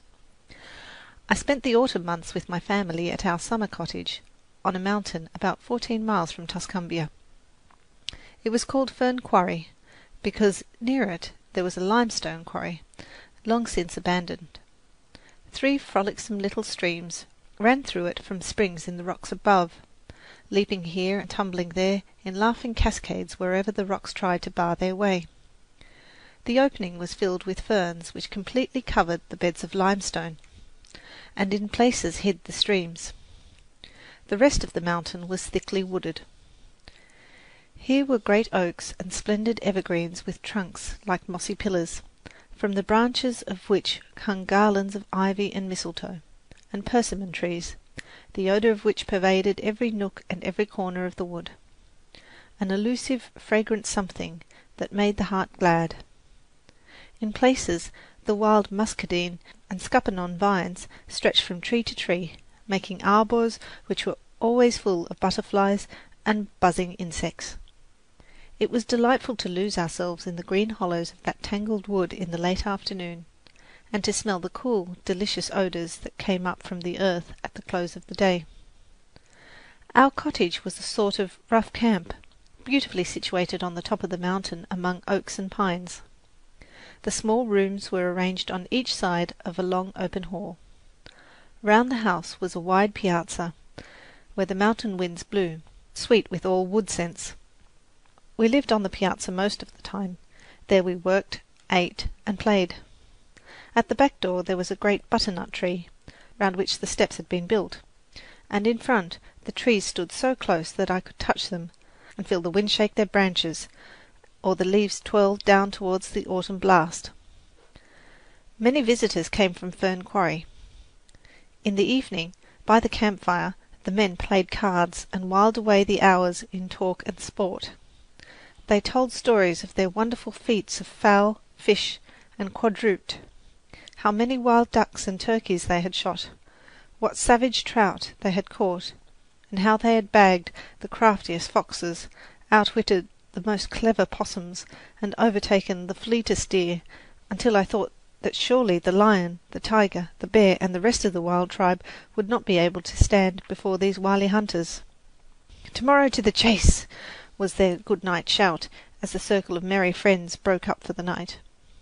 The men slept in the hall outside our door, and I could feel the deep breathing of the dogs and the hunters as they lay on their improvised beds. At dawn I was awakened by the smell of coffee, the rattling of guns, and the heavy footsteps of the men as they strode about, promising themselves the greatest luck of the season.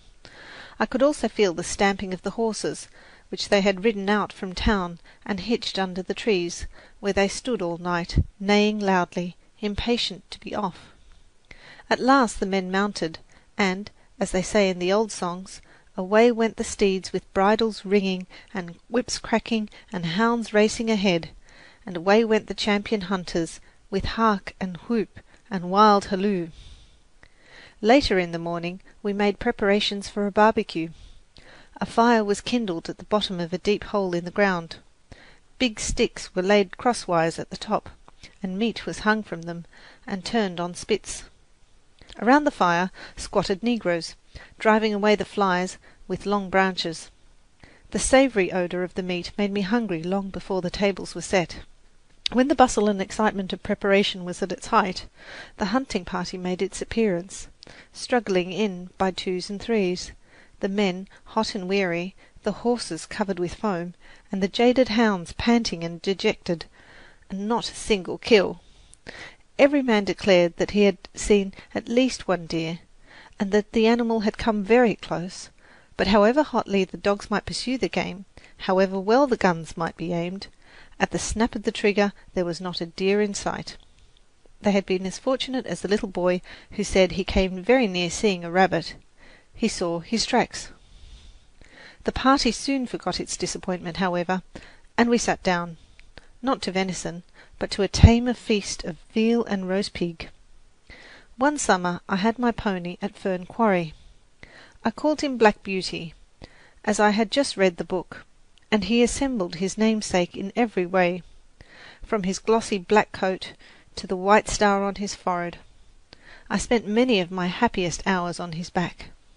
Occasionally, when it was quite safe, my teacher would let go of the leading rein, and the pony sauntered on or stopped at his sweet will to eat grass or nibble the leaves of the trees that grew beside the narrow trail. On mornings when I did not care for the ride, my teacher and I would start after breakfast for a ramble in the woods, and allow ourselves to get lost amid the trees and vines, with no road to follow except the paths made by cows and horses. Frequently we came upon impassable thickets which had forced us to take a roundabout way. We always returned to the cottage with armfuls of laurel, goldenrod, ferns, and gorgeous swamp flowers, such as grow only in the south. Sometimes I would go with Mildred and my little cousins to gather persimmons. I did not eat them, but I loved their fragrance, and enjoyed hunting for them in the leaves and grass. We also went nutting, and I helped them open the chestnut burrs and break the shells of hickory nuts and walnuts, the big sweet walnuts. At the foot of the mountain there was a railroad, and the children watched the trains whiz by. Sometimes a terrific whistle brought us to the steps, and Mildred told me in great excitement that a cow or a horse had strayed on the track. About a mile distant there was a trestle spanning a deep gorge, It was very difficult to walk over. The ties were wide apart, and so narrow that one felt as if one were walking on knives. I had never crossed it until one day Mildred, Miss Sullivan, and I were lost in the woods and wandered for hours without finding a path. Suddenly Mildred pointed with her little hand and exclaimed, "There's the trestle!" We would have taken any way rather than this, but it was late and growing dark, and the trestle was the short cut home. I had to feel for the rails with my toe, but I was not afraid, and got on very well until all at once there came a faint puff-puff from the distance. "I see the train!" cried Mildred, and in another minute it would have been upon us had we not climbed down on the cross braces while it rushed over our heads. I felt the hot breath from the engine on my face, and the smoke and ashes almost choked us. As the train rumbled by, the trestle shook and swayed until I thought we should be dashed to the chasm below. With the utmost difficulty we regained the track. Long after dark we reached home and found the cottage empty. The family were all out hunting for us. End of chapter. Read by Maria Euther in London, England. Audiobooks.org. Story of My Life by Helen Keller. Read by Maria Euther in London, England, February 2007. Chapter 12. After my first visit to Boston, I spent almost every winter in the north. Once I went on a visit to a New England village with its frozen lakes and vast snow fields. It was then that I had opportunities such as had never been mine to enter into the treasures of the snow. I recall my surprise on discovering that a mysterious hand had stripped the trees and bushes, leaving only here and there a wrinkled leaf. The birds had flown, and their empty nests in the bare trees were filled with snow. Winter was on hill and field. The earth seemed benumbed by his icy touch, and the very spirits of the trees had withdrawn to their roots, and there, curled up in the dark, lay fast asleep. All life seemed to have ebbed away, and even when the sun shone, the day was shrunk and cold, as if her veins were sapless and old, and she rose up decrepitly for a last dim look at earth and sea. The withered grass and the bushes were transformed into a forest of icicles. Then came a day when the chill air portended a snowstorm. We rushed out of doors to feel the first few tiny flakes descending. Hour by hour the flakes dropped silently, softly from their airy height to the earth, and the country became more and more level. A snowy night closed upon the world, and in the morning one could scarcely recognize a feature of the landscape. All the roads were hidden. Not a single landmark was visible, only a waste of snow with trees rising out of it. In the evening a wind from the northeast sprang up, and the flakes rushed hither and thither in furious melee. Around the great fire we sat and told merry tales and frolicked, and quite forgot that we were in the midst of a desolate solitude, shut in from all communication with the outside world. But during the night the fury of the wind increased to such a degree that it thrilled us with a vague terror. The rafters creaked and strained, and the branches of the trees surrounded the house rattled and beat against the windows as the winds rioted up and down the country. On the third day after the beginning of the storm, the snow ceased. The sun broke through the clouds and shone upon a vast undulating white plain. High mounds, pyramids heaped in fantastic shapes, and impenetrable drifts lay scattered in every direction. Narrow paths were shovelled through the drifts. I put on my cloak and hood and went out. The air stung my cheeks like fire. Half walking in the paths, half working our way through the lesser drifts, we succeeded in reaching a pine grove just outside a broad pasture. The trees stood motionless and white like figures in a marble frieze. There was no odour of pine needles. The rays of the sun fell upon the trees, so that the twigs sparkled like diamonds and dropped in showers when we touched them. So dazzling was the light, it penetrated even the darkness that veils my eyes. As the days wore on, the drifts gradually shrunk, but before they were wholly gone, another storm came, so that I scarcely felt the earth under my feet once all winter. At intervals, the trees lost their icy covering, and the bulrushes and underbrush were bare, but the lake lay frozen and hard beneath the sun. Our favourite amusement during that winter was tobogganing. In places, the shore of the lake rises abruptly from the water's edge. Down these steep slopes we used to coast. We would get on our toboggan, a boy would give us a shove, and off we went. Plunging through the drifts, leaping hollows, swooping down upon the lake, we would shoot across its gleaming surface to the opposite bank. What joy! What exhilarating madness! For one wild, glad moment we snapped the chain that binds us to the earth, and joining hands with the winds, we felt ourselves divine. End of chapter. Read by Maria Euther in London, England.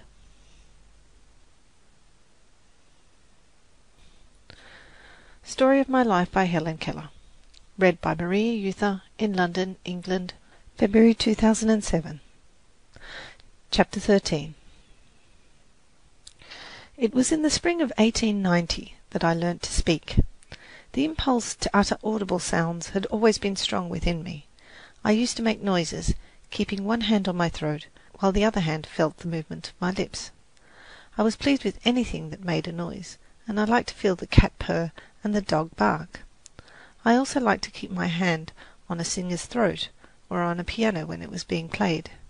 Before I lost my sight and hearing, I was fast learning to talk, but after my illness it was found that I had ceased to speak because I could not hear. I used to sit in my mother's lap all day long and keep my hands on her face, because it amused me to feel the motions of her lips. And I moved my lips too, although I had forgotten what talking was. My friends say that I laughed and cried naturally, and for a while I made many sounds and word elements, not because they were a means of communication, but because the need of exercising my vocal organs was imperative. There was, however, one word the meaning of which I still remembered: water. I pronounced it wah-wah. Even this became less and less intelligible until the time when Miss Sullivan began to teach me. I stopped using it only after I had learned to spell the word on my fingers.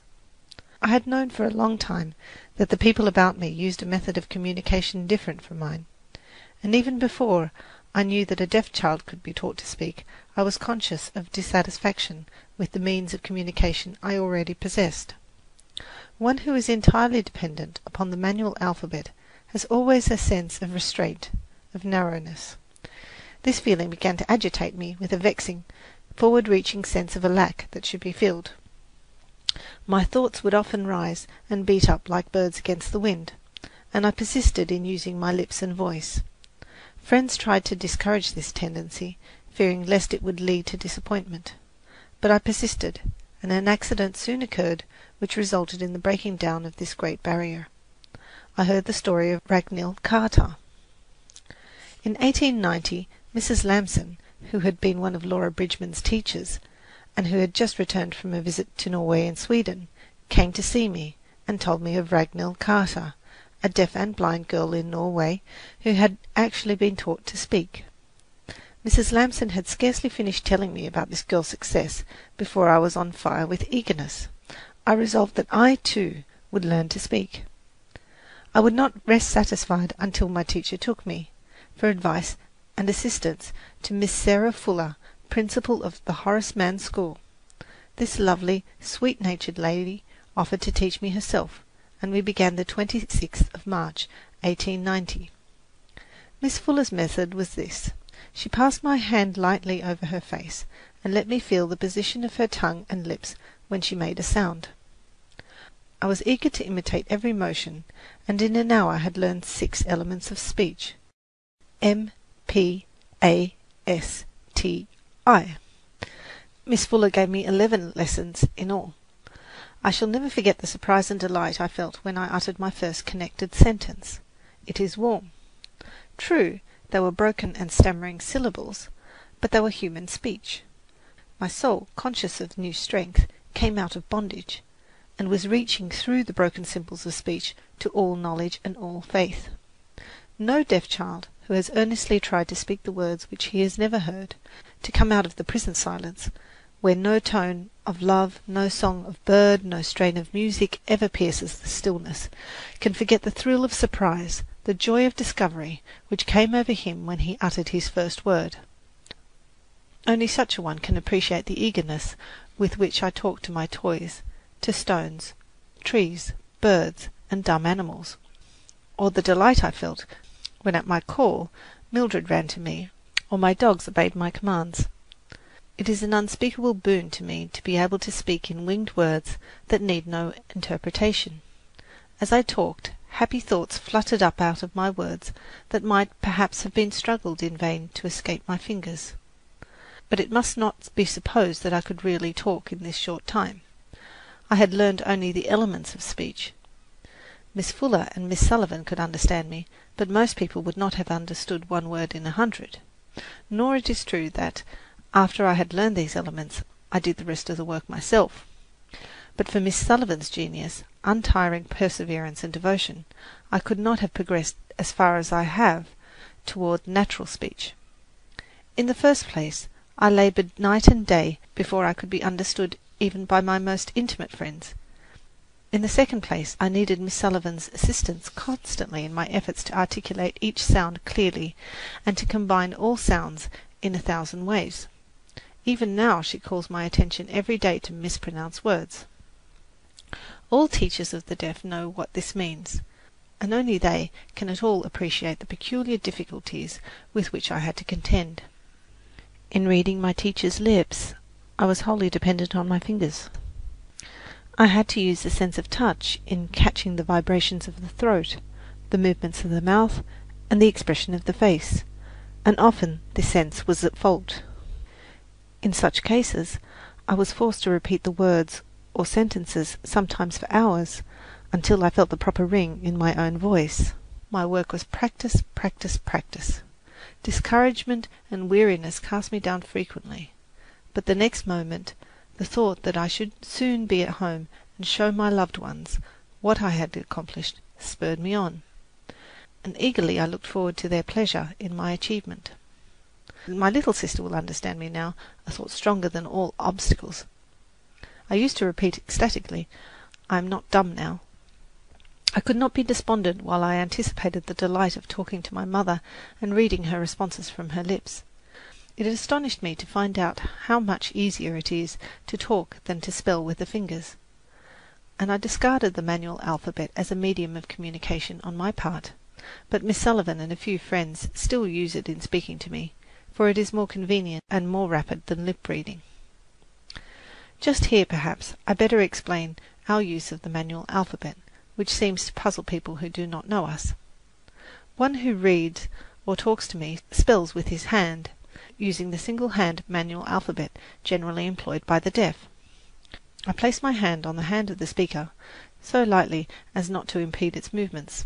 The position of the hand is as easy to feel as it is to see. I do not feel each letter any more than you see each letter separately when you read.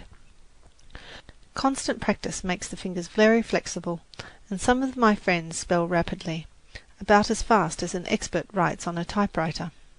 The mere spelling is, of course, no more a conscious act than it is in writing.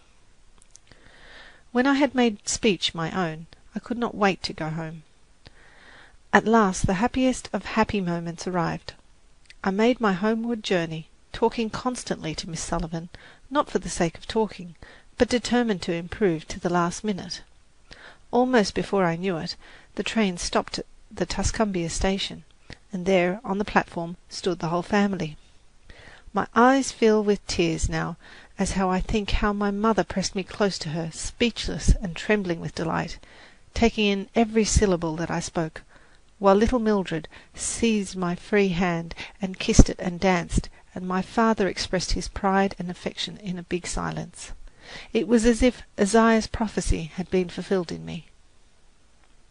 The mountains and the hills shall break forth before you into singing, and all the trees of the field shall clap their hands. End of chapter. Read by Maria Euther in London, England. LibriVox.org.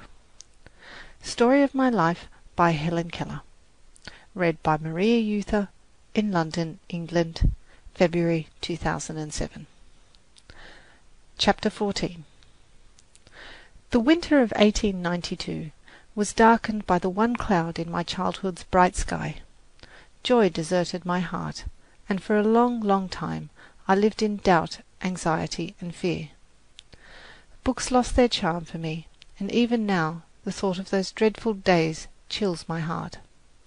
A little story called The Frost King, which I wrote and sent to Mr. Anagnos of the Perkins Institution for the Blind, was at the root of the trouble. In order to make the matter clear, I must set forth the facts connected with his episode, which justice to my teacher and to myself compels me to relate. I wrote the story when I was at home, the autumn after I had learned to speak. We stayed up at Fern Quarry later than usual. While we were there, Miss Sullivan had described to me the beauties of the late foliage, and it seems that her descriptions revived the memory of a story which must have been read to me, and which I must have unconsciously retained. I thought then that I was making up a story, as children say, and I eagerly sat down to write it before the ideas should slip from me. My thoughts flowed easily. I felt a sense of joy in the composition.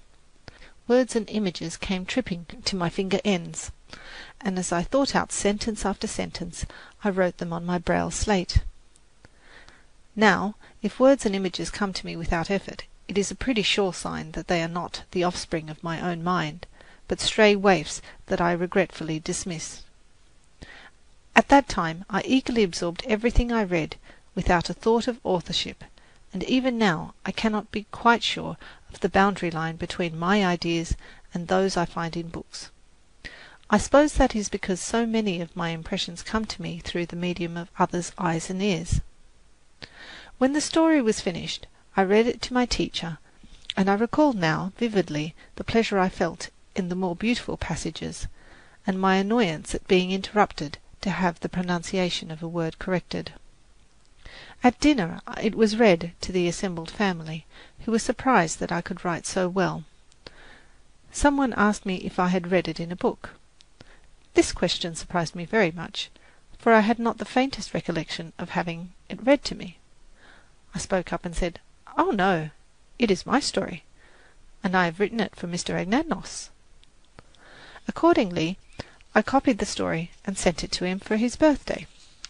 It was suggested that I should change the title from Autumn Leaves to The Frost King, which I did. I carried the little story to the post office myself, feeling as if I were walking on air. I little dreamed how cruelly I should pay for that birthday gift. Mr. Anagnos was delighted with The Frost King, and published it in one of the Perkins Institution reports. This was the pinnacle of my happiness, from which I was in a little while dashed to earth. I had been in Boston only a short time when it was discovered that a story similar to The Frost King, called The Frost Fairies, by Miss Margaret T. Canby, had appeared before I was born in a book called Birdie and His Friends. The two stories were so much alike in thought and language that it was evident Miss Canby's story had been read to me, and that mine was a plagiarism. It was difficult to make me understand this, but when I did understand, I was astonished and grieved. No child ever drank deeper of the cup of bitterness than I did. I had disgraced myself. I had brought suspicion upon those I loved best. And yet, how could it have possibly happened? I racked my brain until I was weary to recall anything about the frost that I had read before I wrote The Frost King. But I could remember nothing except the common reference to Jack Frost, and a poem for children, The Freaks of the Frost, and I knew that I had not used that in my composition. At first, Mr. Anagnos, though deeply troubled, seemed to believe me. He was unusually tender and kind to me, and for a brief space the shadow lifted. To please him, I tried not to be unhappy, and to make myself as pretty as possible for the celebration of Washington's birthday, which took place very soon after I received the sad news. I was to be in Ceres in a kind of masque given by the blind girls. How well I remember the graceful draperies that enfolded me, the bright autumn leaves that wreathed my head, and the fruit and grain at my feet and in my hands. And beneath all the gaiety of the masque, the oppressive sense of the coming ill that made my heart heavy. The night before the celebration, one of the teachers of the institution had asked me a question connected with the Frost King, and I was telling her that Miss Sullivan had talked to me about Jack Frost and his wonderful works. Something I said made her think she detected in my words a confession that I did remember Miss Canby's story of the Frost Fairies, and she laid her conclusions before Mr. Anagnos, although I had told her most emphatically that she was mistaken. Mr. Anagnos, who loved me tenderly, thinking that he had been deceived, turned a deaf ear to the pleadings of love and innocence. He believed, or at least suspected, that Miss Sullivan and I had deliberately stolen the bright thoughts of another and imposed them on him to win his admiration. I was brought before a court of investigation composed of the teachers and officers of the institution, and Miss Sullivan was asked to leave me. Then I was questioned and cross-questioned with what seemed to me a determination on the part of my judges to force me to acknowledge that I remembered having had the Frost Fairies read to me. I felt in every question the doubt and suspicion that was in their minds, and I felt too that a loved friend was looking at me reproachfully, although I could not have put all this into words. The blood pressed about my thumping heart, and I could scarcely speak, except in monosyllables. Even the consciousness that it was only a dreadful mistake did not lessen my suffering, and when at last I was allowed to leave the room, I was dazed and did not notice my teacher's caresses or the tender words of my friends who said that I was a brave little girl and they were proud of me. As I lay in my bed that night, I wept, as I hope few children have wept. I felt so cold, I imagined I should die before morning, and the thought comforted me. I think if this sorrow had come to me when I was older, it would have broken my spirit beyond repairing.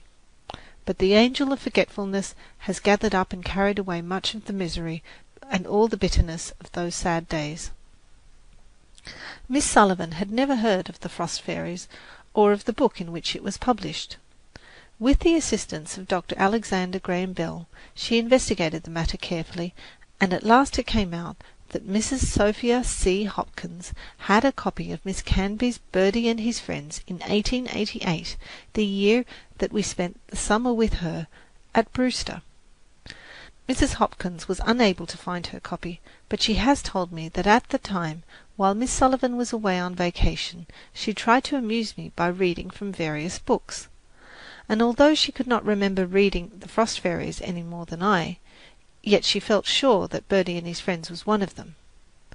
She explained the disappearance of the book by the fact that she had such a short time before she sold her house and disposed of many juvenile books, such as old school books and fairy tales, and that Birdie and His Friends was probably among them.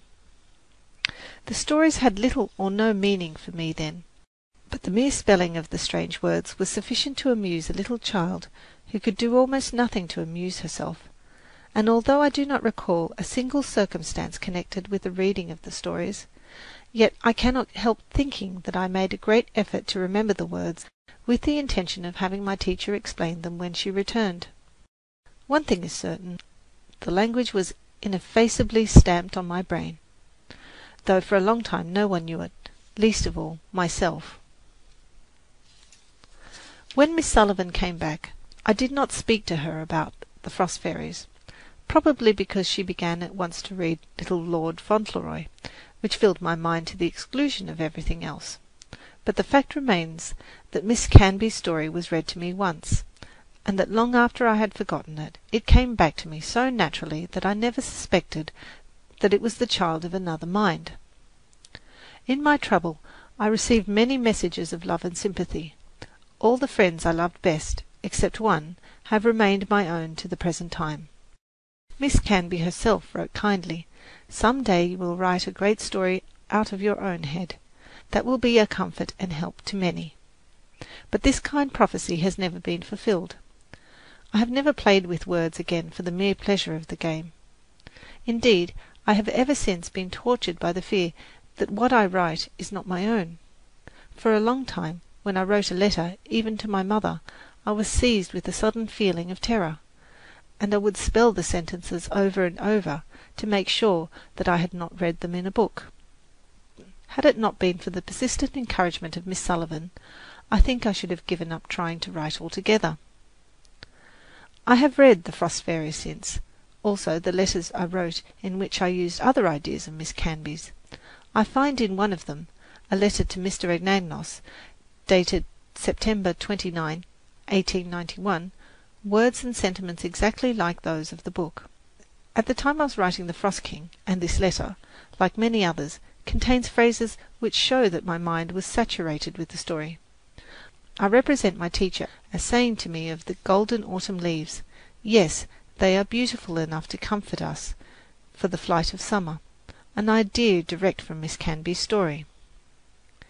This habit of assimilating what pleased me and giving it out again as my own appears in much of my early correspondence and my first attempts at writing. In a composition I wrote about the old cities of Greece and Italy, I borrowed my glowing descriptions, with variations, from sources I have forgotten. I knew Mr. Anagnos's great love of antiquity and his enthusiastic appreciation of all beautiful sentiments about Italy and Greece. I therefore gathered from all the books I read every bit of poetry or of history that I thought would give him pleasure. Mr. Anagnos, in speaking of my composition on the cities, has said, "These ideas are poetic in their essence." But I do not understand how he ever thought a blind and deaf child of 11 could have invented them. Yet I cannot think that because I did not originate the ideas, my little composition is therefore quite devoid of interest. It shows me that I could express my appreciation of beautiful and poetic ideas in clear and animated language. Those early compositions were mental gymnastics. I was learning, as all young and inexperienced persons learn, by assimilation and imitation, to put ideas into words. Everything I found in books that pleased me I retained in my memory, consciously or unconsciously, and adapted it. The young writer, as Stevenson has said, instinctively tries to copy whatever seems most admirable, and he shifts his admiration with astonishing versatility. It is only after years of this sort of practice that even great men have learnt to marshal the legion of words which come thronging through every byway of the mind. I am afraid I have not yet completed this process. It is certain that I cannot always distinguish my own thoughts from those I read, because what I read becomes the very substance and texture of my mind. Consequently, in nearly all that I write, I produce something which very much resembles the crazy patchwork I used to make when I first learnt to sew. This patchwork was made of all sorts of odds and ends, pretty bits of silk and velvet, but the coarse pieces that were not pleasant to touch always predominated. Likewise, my compositions are made up of crude notions of my own, inlaid with the brighter thoughts and riper opinions of the authors I have read. It seems to me that the great difficulty of writing is to make the language of the educated mind express our confused ideas, half feelings, half thoughts, when we are little more than bundles of instinctive tendencies. Trying to write is very much like trying to put a Chinese puzzle together. We have a pattern in mind which we wish to work out in words, but the words will not fit the spaces, or, if they do, they will not match the design. But we keep on trying because we know that others have succeeded, and we are not willing to acknowledge defeat. There is no way to become original except to be born so, says Stevenson, and although I may not be original, I hope some time to outgrow my artificial, periwigged compositions. Then, perhaps, my own thoughts and experience will come to the surface. Meanwhile, I trust and hope and persevere, and try not to let the bitter memory of the Frost King trammel my efforts. So this sad experience may have done me good and set me thinking on some of the problems of composition. My only regret is that it resulted in the loss of one of my dearest friends, Mr. Anagnos. Since the publication of the story of my life in the Ladies' Home Journal, Mr. Anagnos has made a statement in a letter to Mr. Macy that at the time of the Frost King matter he believed I was innocent. He says, "The court of investigation before which I was brought consisted of 8 people, 4 blind, 4 seeing persons. 4 of them," he says, "thought I knew that Miss Canby's story had been read to me, and the others did not hold this view." Mr. Anagnos states that he cast his vote with those who were favourable to me. But however the case may have been, with whichever side he may have cast his vote, when I went into the room where Mr. Anagnos had so often held me on his knee, and, forgetting his many cares, had shared in my frolics, and found there persons who seemed to doubt me, I felt there was something hostile and menacing in the very atmosphere, and subsequent events have borne out this impression. For 2 years he seems to have held the belief that Miss Sullivan and I were innocent. Then he evidently retracted his favourable judgment. Why, I do not know. Nor did I know the details of the investigation. I never knew even the names of the members of the court who did not speak to me. I was too excited to notice anything, too frightened to ask questions. Indeed, I could scarcely think what I was saying, or what was being said to me. I have given this account of the Frost King affair because it was important in my life and education, and in order that there may be no misunderstandings, I have set forth all the facts as they appear to me, without a thought of defending myself or of laying blame on any one. End of chapter. Read by Maria Euther in London, England. LibriVox.org. Story of My Life by Helen Keller. Read by Maria Euther in London, England, February 2007. Chapter 15. The summer and winter following the Frost King incident I spent with my family in Alabama. I recall with delight that home-going. Everything had budded and blossomed. I was happy. The Frost King was forgotten. When the ground was strewn with the crimson and golden leaves of autumn, and the musk-scented grapes that covered the arbour at the end of the garden were turning golden brown in the sunshine, I began to write a sketch of my life, a year after I had written The Frost King. I was still excessively scrupulous about everything I wrote. The thought that what I wrote might not be absolutely my own tormented me. No one knew of these fears except my teacher. A strange sensitiveness prevented me from referring to the Frost King, and often when an idea flashed out in the course of conversation, I would spell softly to her, "I am not sure it is mine." At other times, in the midst of a paragraph I was writing, I said to myself, "Suppose it should be found that all of this was written by someone long ago." An impish fear clutched my hand, so that I could not write any more that day. And even now I sometimes feel the same uneasiness and disquietude. Miss Sullivan consoled and helped me in every way she could think of, but the terrible experience I had passed through left a lasting impression on my mind, the significance of which I am only just beginning to understand. It was with the hope of restoring my self-confidence that she persuaded me to write The Youth's Companion, a brief account of my life. I was then 12 years old. As I look back on my struggle to write that little story, it seems to me that I must have had a prophetic vision of the good that would come of the undertaking, or I should surely have failed. I wrote timidly, fearfully, but resolutely, urged on by my teacher, who knew that if I persevered, I should find my mental foothold again, and get a grip on my faculties. Up to the time of the Frost King episode, I had lived the unconscious life of a little child. Now my thoughts were turned inward, and I beheld things invisible. Gradually I emerged from the penumbra of that experience with a mind made clearer by trial and with a truer knowledge of life. The chief events of the year 1893 were my trip to Washington during the inauguration of President Cleveland, and visits to Niagara and the World's Fair. Under such circumstances my studies were constantly interrupted, and often put aside for many weeks, so that it is impossible for me to give a connected account of them. We went to Niagara in March 1893. It is difficult to describe my emotions when I stood on the point which overhangs the American Falls, and felt the air vibrate and the earth tremble. It seems strange to many people that I should be impressed by the wonders and beauties of Niagara. They are always asking, "What does this beauty or that music mean to you? You cannot see the waves rolling up the beach, or hear their roar. What do they mean to you?" In the most evident sense, they mean everything. I cannot fathom or define their meaning any more than I can fathom or define love or religion or goodness. During the summer of 1893, Miss Sullivan and I visited the World's Fair with Dr. Alexander Graham Bell. As I recall with unmixed delight those days when 1,000 childish fancies became beautiful realities.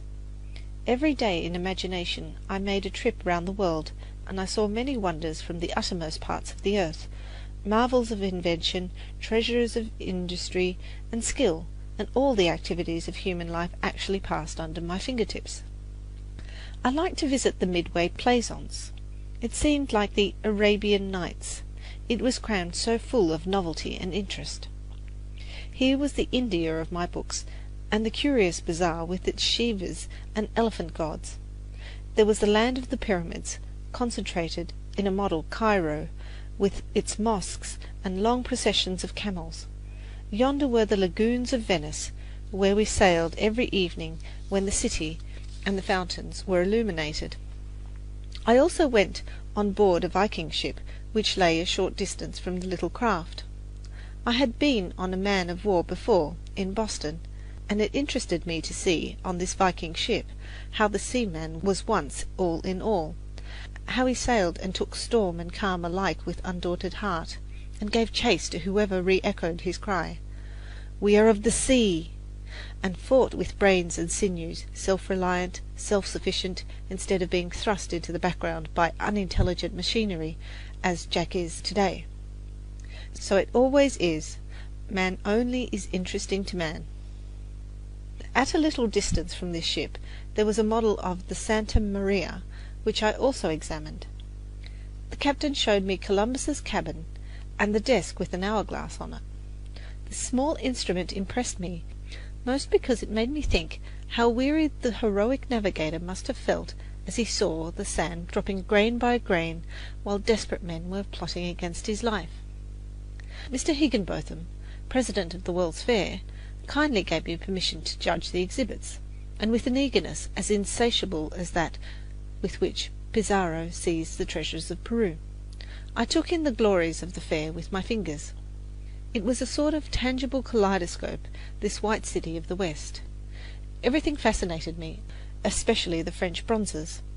They were so lifelike I thought they were angel visions which the artists had caught and bound in earthly forms. At the Cape of Good Hope exhibit I learned much about the processes of mining diamonds. Whenever it was possible, I touched the machinery while it was in motion, so as to get a clearer idea how the stones were weighed, cut, and polished. I searched in the washings for a diamond, and found it myself, the only true diamond, they said, that was ever found in the United States. Dr. Bell went everywhere with us, and in his own delightful way described to me the objects of greatest interest. In the electrical building we examined the telephones, autophones, phonographs, and other inventions, and he made me understand how it is possible to send a message on wires that mock space and outrun time, and, like Prometheus, to draw fire from the sky. We also visited the anthropological department, and I was much interested in the relics of ancient Mexico, in the rude stone implements that are so often the only record of an age. The simple monuments of nature's unlettered children, so I thought as I fingered them, that seem bound to last while the memorials of kings and sages crumble in dust away, and in the Egyptian mummies, which I shrank from touching. From these relics I learned more about the progress of man than I have heard or read since. All these experiences added a great many new terms to my vocabulary, and in the 3 weeks I spent at the fair I took a long leap from the little child's interest in fairy tales and toys to the appreciation of the real and the earnest in the workaday world. End of chapter. Read by Maria Euther in London, England, February 2007. LibriVox.org. Story of My Life by Helen Keller. Read by Maria Euther in London, England, February 2007. Chapter 16.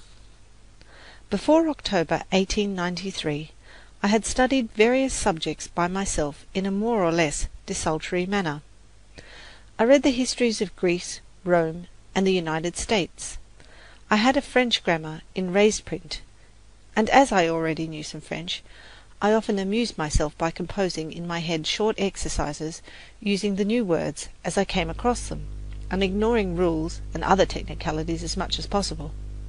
I even tried, without aid, to master the French pronunciation, as I found all the letters and sounds described in the book. Of course this was tasking slender powers for great ends, but it gave me something to do on a rainy day, and I acquired a sufficient knowledge of French to read with pleasure La Fontaine's Fables, Les Médecins malgré lui, and passages from Athalie. I also gave considerable time to the improvement of my speech. I read aloud to Miss Sullivan and recited passages from my favourite poets, which I had committed to memory. She corrected my pronunciation and helped me to phrase and inflect. It was not, however, until October 1893, after I had recovered from the fatigue and excitement of my visit to the World's Fair, that I began to have lessons in special subjects at fixed hours. Miss Sullivan and I were at that time in Hulton, Pennsylvania, visiting the family of Mr. William Wade. Mr. Irons, a neighbour of theirs, was a good Latin scholar. It was arranged that I should study under him. I remember him as a man of rare sweet nature and of wide experience. He taught me Latin grammar principally, but he often helped me in arithmetic, which I found as troublesome as it was uninteresting. Mr. Irons also read with me Tennyson's In Memoriam. I had read many books before, but never from a critical point of view. I learned for the first time to know an author, to recognise his style, as I recognised the clasp of a friend's hand. At first I was rather unwilling to study Latin grammar. It seemed absurd to waste time analysing every word I came across, noun, genitive, singular, feminine, when its meaning was quite plain. I thought I might just as well describe my pet in order to know it. Order, vertebrate, division, quadruped, glass, mammalia, genus, felinus, species, cat, individual, tabby. But as I got deeper into the subject, I became more interested, and the beauty of the language delighted me. I often amused myself by reading Latin passages, picking up the words I understood and trying to make sense. I have never ceased to enjoy this pastime. There is nothing more beautiful, I think, than the evanescent, fleeting images and sentiments presented by a language one is just becoming familiar with. Ideas that flit across the mental sky, shaped and tinted by capricious fancy. Miss Sullivan sat beside me at lessons, spelling into my hand whatever Mr. Irons said, and looking up new words for me. I was just beginning to read Caesar's Gallic War when I went to my home in Alabama. End of chapter. Read by Maria Euther in London, England, February 2007. LibriVox.org. Story of My Life by Helen Keller. Read by Maria Euther in London, England, February 2007. Chapter 17. In the summer of 1894, I attended the meeting at Chautauqua of the American Association to promote the teaching of speech to the deaf. There it was arranged that I should go to the Wright Humason School for the Deaf in New York City. I went there in October 1894, accompanied by Miss Sullivan. This school was chosen especially for the purpose of obtaining the highest advantages in vocal culture and training in lip reading. In addition to my work in these subjects, I studied, during the 2 years I was in the school, arithmetic, physical geography, French, and German. Miss Remy, my German teacher, could use the manual alphabet. And after I had acquired a small vocabulary, we talked together in Germany whenever we had a chance, and in a few months I could understand almost everything she said. Before the end of the first year, I read Wilhelm Tell with the greatest delight. Indeed, I think I made more progress in German than in any other of my studies. I found French much more difficult. I studied it with Madame Olivier, a French lady who did not know the manual alphabet, and who was obliged to give her instruction orally. I could not read her lips easily, so my progress was much slower than in German. I managed to read, however, Le Médecin Malgré Lui again. It was very amusing, but I did not like it nearly so well as Wilhelm Tell. My progress in lip reading and speech was not what my teachers and I had hoped and expected it would be. It was my ambition to speak like other people, and my teachers believed that this could be accomplished. But, although we worked hard and faithfully, yet we did not quite reach our goal. I suppose we aimed too high, and disappointment was therefore inevitable. I still regarded arithmetic as a system of pitfalls. I hung about the dangerous frontier of guess, avoiding the infinite trouble to myself and others the broad valley of reason. When I was not guessing, I was jumping at conclusions, and this fault, in addition to my dullness, aggravated my difficulties more than was right or necessary. But although these disappointments caused me great depression at times, I pursued my other studies with unflagging interest, especially physical geography. It was a joy to learn the secrets of nature, how, in the picturesque language of the Old Testament, the winds are made to blow from the corners of the heavens, how the vapours ascend from the ends of the earth, how rivers are cut among the rocks, and mountains overturned by the roots, and in what ways man may overcome many forces mightier than himself. The 2 years in New York were happy ones, and I look back to them with genuine pleasure. I remember especially the walks we all took together every day in Central Park, the only part of the city that was congenial to me. I never lost a jot of my delight in this great park. I loved to have it described every time I entered it, for it was beautiful in all its aspects, and these aspects were so many that it was beautiful in a different way each day of the 9 months I spent in New York. In the spring we made excursions to various places of interest. We sailed on the Hudson River and wandered about on its green banks, of which Bryant loved to sing. I liked the simple, wild grandeur of the Palisades. Among the places I visited there were West Point, Tarrytown, the home of Washington Irving, where I walked through Sleepy Hollow. The teachers at the Wright Humason School were also planning how they might give the pupils every advantage that those who here enjoy, how they might make much of few tendencies and passive memories in the cases of the little ones, and lead them out of the cramping circumstances in which their lives were set. Before I left New York, these bright days were darkened by the greatest sorrow that I have ever borne, except the death of my father. Mr. John P. Spaulding of Boston died in February 1896. Only those who knew and loved him best can understand what his friendship meant to me. He who made everyone happy in a beautiful, unobtrusive way was most kind and tender to Miss Sullivan and me. So long as we felt his loving presence, and knew that he took a watchful interest in our work, fraught with so many difficulties, we could not be discouraged. His going away left a vacancy in our lives that has never been filled. End of chapter. Read by Maria Euther in London, England, February 2007. At LibriVox.org. Story of My Life by Helen Keller. Read by Maria Euther in London, England, February 2007. Chapter 18. In October 1896, I entered the Cambridge School for Young Ladies to be prepared for Radcliffe. When I was a little girl, I visited Wesley and surprised my friends by the announcement, "Some day I shall go to college, but I shall go to Harvard." When asked why I would not go to Wesley, I replied that there were only girls there. The thought of going to college took root in my heart and became an earnest desire which impelled me to enter into a competition for a degree with seeing and hearing girls, in the face of strong opposition of many true and wise friends.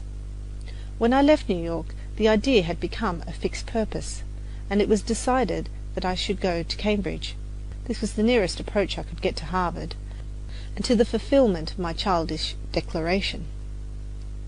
At the Cambridge school the plan was to have Miss Sullivan attend the classes with me and interpret to me the instruction given. Of course my instructors had had no experience in teaching any but normal pupils, and my only means of conversing with them was reading their lips. My studies for the first year were English history, English literature, German, Latin, arithmetic, Latin composition, and occasional themes. Until then I had never taken a course of study with the idea of preparing for college, but I had been well drilled in English by Miss Sullivan, and it soon became evident to my teachers that I needed no special instruction in this subject beyond a critical study of the books prescribed by the college. I had had, moreover, a good start in French, and received 6 months' instruction in Latin, but German was the subject with which I was most familiar. In spite, however, of these advantages, there were serious drawbacks to my progress. Miss Sullivan could not spell out in my hand all that the books required, and it was very difficult to have textbooks embossed in time to be of use to me, although my friends in London and Philadelphia were willing to hasten the work. For a while, indeed, I had to copy my Latin in Braille, so that I could recite with the other girls. My instructors soon became sufficiently familiar with my imperfect speech to answer my questions readily and correct mistakes. I could not make notes in class or write exercises, but I wrote all my compositions and translations at home on my typewriter. Each day Miss Sullivan went to the classes with me and spelled into my hand with infinite patience all that the teachers said. In study hours she had to look up new words for me, and read and re-read notes and books I did not have in raised print. The tedium of that work is hard to conceive. Frau Groth, my German teacher, and Mr. Gilman, the principal, were the only teachers in the school who learnt the finger alphabet to give me instruction. No one realized more fully than dear Frau Groth how slow and inadequate her spelling was. Nevertheless, in the goodness of her heart, she laboriously spelt out her instructions to me in special lessons twice a week, to give Miss Sullivan a little rest. But, though everybody was kind and ready to help us, there was only one hand that could turn drudgery into pleasure. That year I finished arithmetic, reviewed my Latin grammar, and read 3 chapters of Caesar's Gallic War. In German I read, partly with my fingers and partly with Miss Sullivan's assistance, Schiller's Lied von Gluck and Tauscher, Heinz Harsreis, Freitags aus dem Stadt Friedrichs des Großen, Reils Fluch der Schönheit, Lessing's Minna von Balnhelm, and Goethe's Aus meinem Leben. I took the greatest delight in these German books, especially Schiller's wonderful lyrics, the history of Frederick the Great's magnificent achievements, and the account of Goethe's life. I was sorry to finish Die Harsreis, so full of happy witticisms and charming descriptions of vine-clad hills, streams that sing and ripple in the sunshine, and wild regions, sacred to tradition and legend, the grey sisters of the long-vanished imaginative age, descriptions such as can only be given to those whom nature is a feeling, a love, and an appetite. Mr. Gilman instructed me part of the year in English literature. We read together As You Like It, Burke's Speech on Conciliation with America, and Macaulay's Life of Samuel Johnson. Mr. Gilman's broad views of history and literature, and his clever explanations, made my work easier and pleasanter than it could have been had I only read notes mechanically with the necessary brief explanations given in the classes. Burke's speech was more instructive than any other book on a political subject that I had ever read. My mind stirred with the stirring times, and the characters round which the life of 2 contending nations centred seemed to move right before me. I wondered more and more, while Burke's masterly speech rolled on to the mighty surges of eloquence, how it was that King George and his ministers could have turned a deaf ear to his warning prophecy of our victory and their humiliation. Then I entered into the melancholy details of the relation in which the great statesman stood to his party and to the representatives of the people. I thought how strange it was that such precious seeds of truth and wisdom should have fallen among the tares of ignorance and corruption. In a different way, Macaulay's Life of Samuel Johnson was interesting. My heart went out to the lonely man who ate the bread of affliction in Grub Street, and yet in the midst of toil and cruel suffering of body and soul, always had a kind word and lent a helping hand to the poor and despised. I rejoiced over all his successes. I shut my eyes to his faults and wondered, not that he had them, but they had not crushed or dwarfed his soul.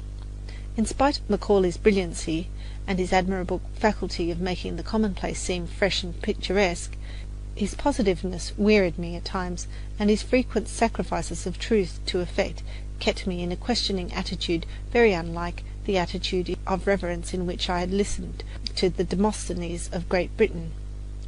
At the Cambridge school, for the first time in my life, I enjoyed the companionship of seeing and hearing girls of my own age. I lived with several others in one of the pleasant houses connected with the school, the house where Mr. Howells used to live, and we all had the advantage of home life. I joined them in many of their games, even blindman's buff and frolics in the snow. I took long walks with them. We discussed our studies and read aloud the things that interested us. Some of the girls learned to speak to me so that Miss Sullivan did not have to repeat their conversation. At Christmas my mother and little sister spent the holidays with me, and Mr. Gilman kindly offered to let Mildred study in his school. So Mildred stayed with me in Cambridge, and for 6 happy months we were hardly ever apart. It makes me most happy to remember the hours we spent helping each other in study and sharing our recreation together. I took preliminary examinations for Radcliffe from the 29th of June to the 3rd of July 1897. The subjects I offered were elementary and advanced German, French, Latin, English, Greek, and Roman history, making 9 hours in all. I passed in everything and received honours in German and English. Perhaps an explanation of the method that was in use when I took my examinations will not be amiss here. The student was required to pass in 16 hours, 12 hours being called elementary and 4 advanced. He had to pass 5 hours at a time to have them counted. The examination papers were given out at 9 o'clock at Harvard and brought to Radcliffe by a special messenger. Each candidate was known, not by his name, but by a number. I was number 233, but, as I had to use my typewriter, my identity could not be concealed. It was thought advisable for me to have my examinations in a room by myself, because the noise of the typewriter might disturb the other girls. Mr. Gilman read all the papers to me by means of the manual alphabet. A man was placed on guard at the door to prevent interruption. The first day I had German, Mr. Gilman sat beside me and read the paper through first, then sentence by sentence, while I repeated the words aloud to make sure that I understood him perfectly. The papers were difficult, and I felt very anxious as I wrote out my answers on the typewriter. Mr. Gilman spelled to me what I had written, and made such changes as I thought necessary, and he inserted them. I wish to say here that I have not had this advantage since in any of my examinations. At Radcliffe no one reads the papers to me after they are written, and I have no opportunity to correct errors unless I finish before the time is up. In that case I correct only such mistakes as I can recall in the few minutes allowed, and make notes of these corrections at the end of my paper. If I passed with higher credit in the preliminaries than in the finals, then there are 2 reasons. In the finals no one read my work over to me, and in the preliminaries I offered subjects with some of which I was in a measure familiar before my work in the Cambridge school. For at the beginning of the year I passed examinations in English, history, French, and German, which Mr. Gilman gave me from previous Harvard papers. Mr. Gilman sent my written work to the examiners with a certificate that I, candidate number 233, had written the papers. All other preliminary examinations were conducted in the same manner. None of them was so difficult as the first. I remember that in the day the Latin paper was brought to us, Professor Schilling came in and informed me that I had passed satisfactorily in German. This encouraged me greatly, and I sped on to the end of the ordeal with a light heart and a steady hand. End of chapter. Read by Maria Euther in London, England, February 2007. LibriVox.org. Story of My Life by Helen Keller. Read by Maria Euther in London, England, February 2007. Chapter 19. When I began my second year at the Gilman School, I was full of hope and determination to succeed. But during the first few weeks I was confronted with unforeseen difficulties. Mr. Gilman had agreed that that year I should study mathematics principally. I had physics, algebra, geometry, astronomy, Greek and Latin. Unfortunately, many of the books I needed had not been embossed in time for me to begin with the classes, and I lacked important apparatus for some of my studies. The classes I was in were very large, and it was impossible for the teachers to give me special instruction. Miss Sullivan was obliged to read all the books to me and interpret for the instructors, and for the first time in 11 years it seemed as if her dear hand would not be equal to the task. It was necessary for me to write algebra and geometry in class and solve problems in physics, and this I could not do until we bought a braille writer, by means of which I could put down the steps and processes of my work. I could not follow with my eyes the geometrical figures drawn on the blackboard, and my only means of getting a clear idea of them was to make them on a cushion with straight and curved wires, which had bent and pointed ends. I had to carry in my mind, as Mr. Keith said in his report, the lettering of the figures, the hypothesis and conclusion, the construction and the process of the proof. In a word, every study had its obstacles. Sometimes I lost all courage and betrayed my feelings in a way I am ashamed to remember, especially as the signs of my trouble were afterwards used against Miss Sullivan, the only person of all the kind friends I had there who could make the crooked straight and the rough places smooth. Little by little, however, my difficulties began to disappear. The embossed books and other apparatus arrived, and I threw myself into the work with renewed confidence. Algebra and geometry were the only studies that continued to defy my efforts to comprehend them. As I have said before, I had no aptitude for mathematics. The different points were not explained to me as fully as I wished. The geometrical diagrams were particularly vexing, because I could not see the relation of the different parts to one another, even on the cushion. It was not until Mr. Keith taught me that I had a clear idea of mathematics. I was beginning to overcome these difficulties when an event occurred which changed everything.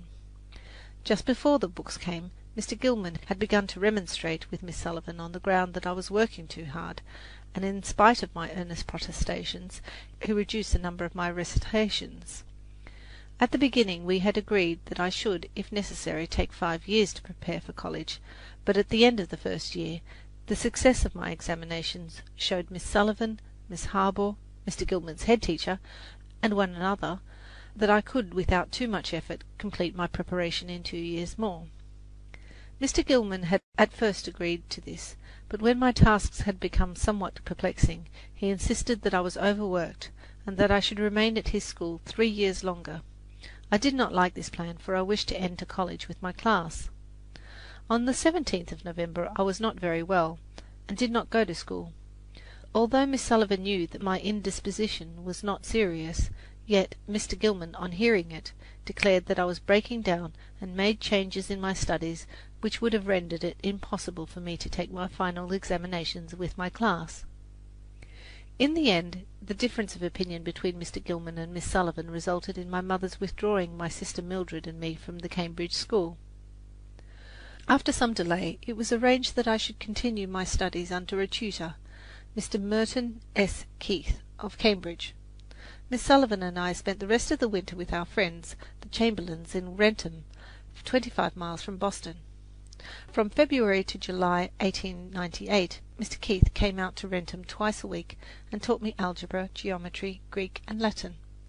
Miss Sullivan interpreted his instruction. In October 1898 we returned to Boston. For 8 months Mr. Keith gave me lessons 5 times a week, in periods of about an hour. He explained each time what I did not understand in the previous lesson, assigned new work, and took home with him the Greek exercises which I had written during the week on my typewriter, corrected them fully, and returned them to me. In this way my preparation for college went on without interruption. I found it much easier and pleasanter to be taught by myself than to receive instruction in class. There was no hurry, no confusion. My tutor had plenty of time to explain what I did not understand, so I got on faster and did better work than I ever did in school. I still found more difficulty in mastering problems in mathematics than I did in any other of my studies. I wish algebra and geometry had been half as easy as the languages and literature. But even mathematics Mr. Keith made interesting. He succeeded in whittling problems small enough to get through my brain. He kept my mind alert and eager, and trained it to reason clearly and to seek conclusions calmly and logically, instead of jumping wildly into space and arriving nowhere. He was always gentle and forbearing, and no matter how dull I might be, and believe me, my stupidity would often have exhausted the patience of Job. On the 29th and 30th of June, 1899, I took my final examinations for Radcliffe College. The first day I had elementary Greek and advanced Latin, and the second day geometry, algebra, and advanced Greek.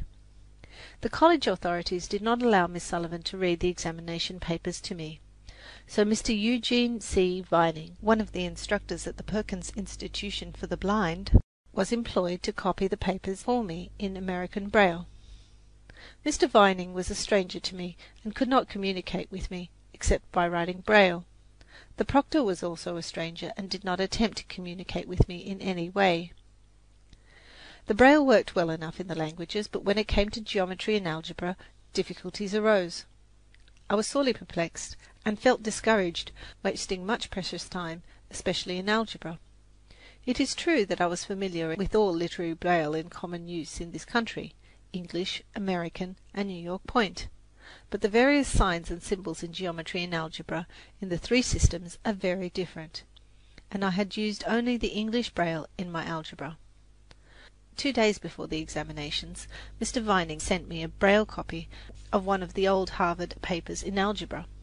To my dismay, I found it was in the American notation. I sat down immediately and wrote to Mr. Vining asking him to explain the signs. I received another paper and a table of signs by return mail, and I set to work to learn the notation. But on the night before the algebra examination, while I was struggling over some very complicated examples, I could not tell the combinations of bracket, brace, and radical. Both Mr. Keith and I were distressed and full of forebodings for the morrow, but we went over to the college a little before the examination began, and had Mr. Vining explain more fully the American symbols. In geometry, my chief difficulty was that I had always been accustomed to read the propositions in line print, or to have them spelled into my hand, and somehow, although the propositions were right before me, I found the Braille confusing and could not fix clearly in my mind what I was reading. But when I took up algebra, I had a harder time still. The signs, which I had so lately learned, and which I thought I knew, perplexed me. Besides, I could not see what I wrote on my typewriter. I had always done my work in Braille or in my head. Mr. Keith had relied too much on my ability to solve problems mentally, and had not trained me to write examination papers. Consequently, my work was painfully slow, and I had to read the examples over and over before I could form any idea of what I was required to do. Indeed, I am not sure now that I read all the signs correctly. I found it very hard to keep my wits about me. But I do not blame anyone. The administrative board of Radcliffe did not realize how difficult they were making my examinations, nor did they understand the peculiar difficulties I had to surmount. But if they unintentionally placed obstacles in my way, I have the consolation of knowing that I overcame them all. End of chapter. Read by Maria Euther in London, England, February 2007.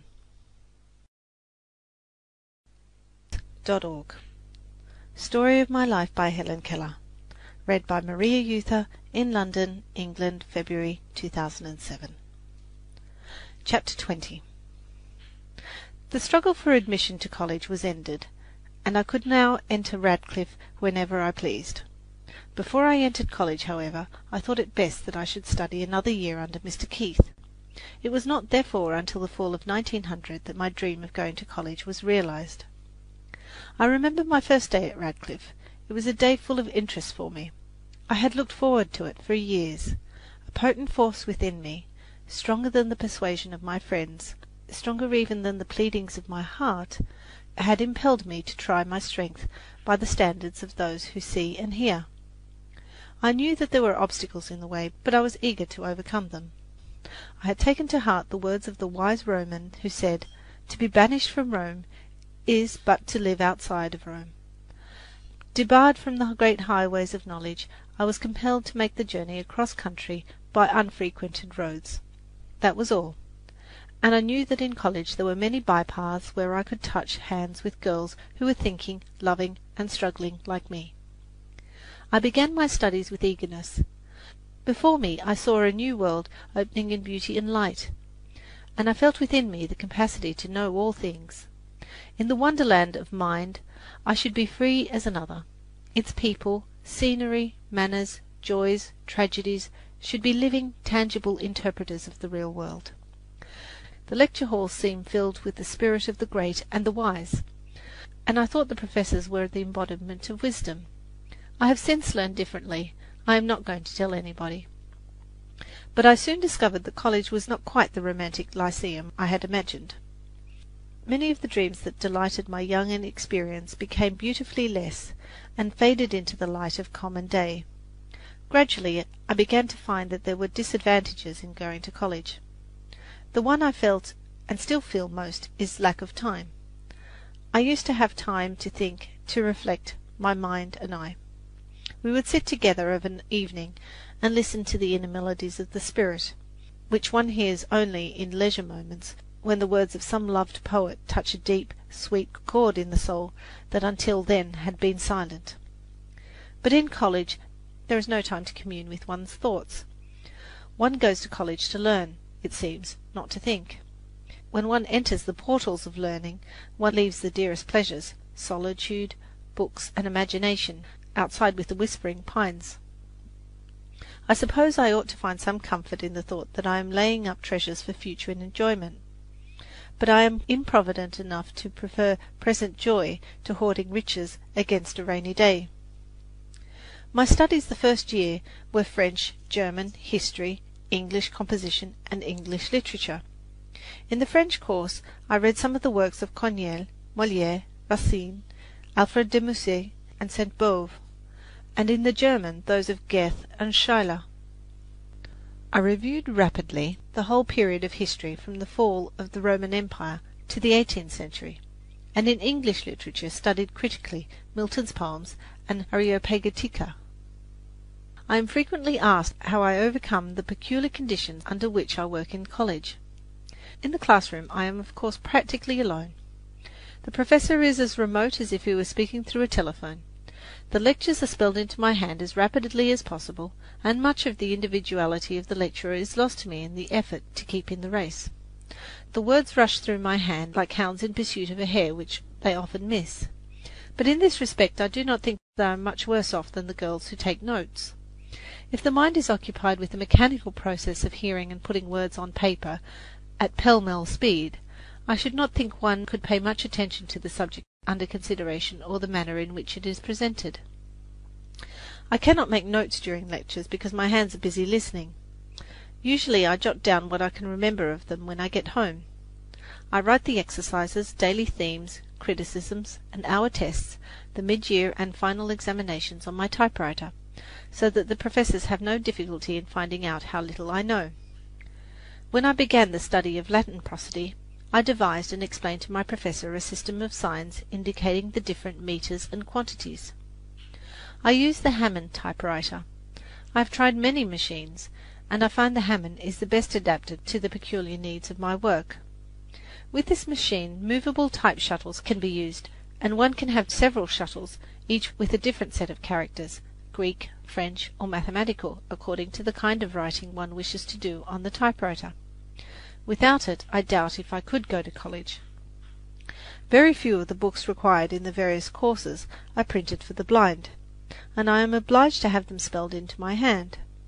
Consequently, I need more time to prepare my lessons than the other girls. The manual part takes longer, and I have perplexities which they have not. There are days when the close attention I must give to details chafes my spirit, and the thought that I must spend hours reading a few chapters while in the world without other girls are laughing and singing and dancing makes me rebellious. But I soon recover my buoyancy and laugh the discontent out of my heart. For, after all, everyone who wishes to gain true knowledge must climb the hill difficulty alone. and since there is no royal road to the summit, I must zigzag it in my own way.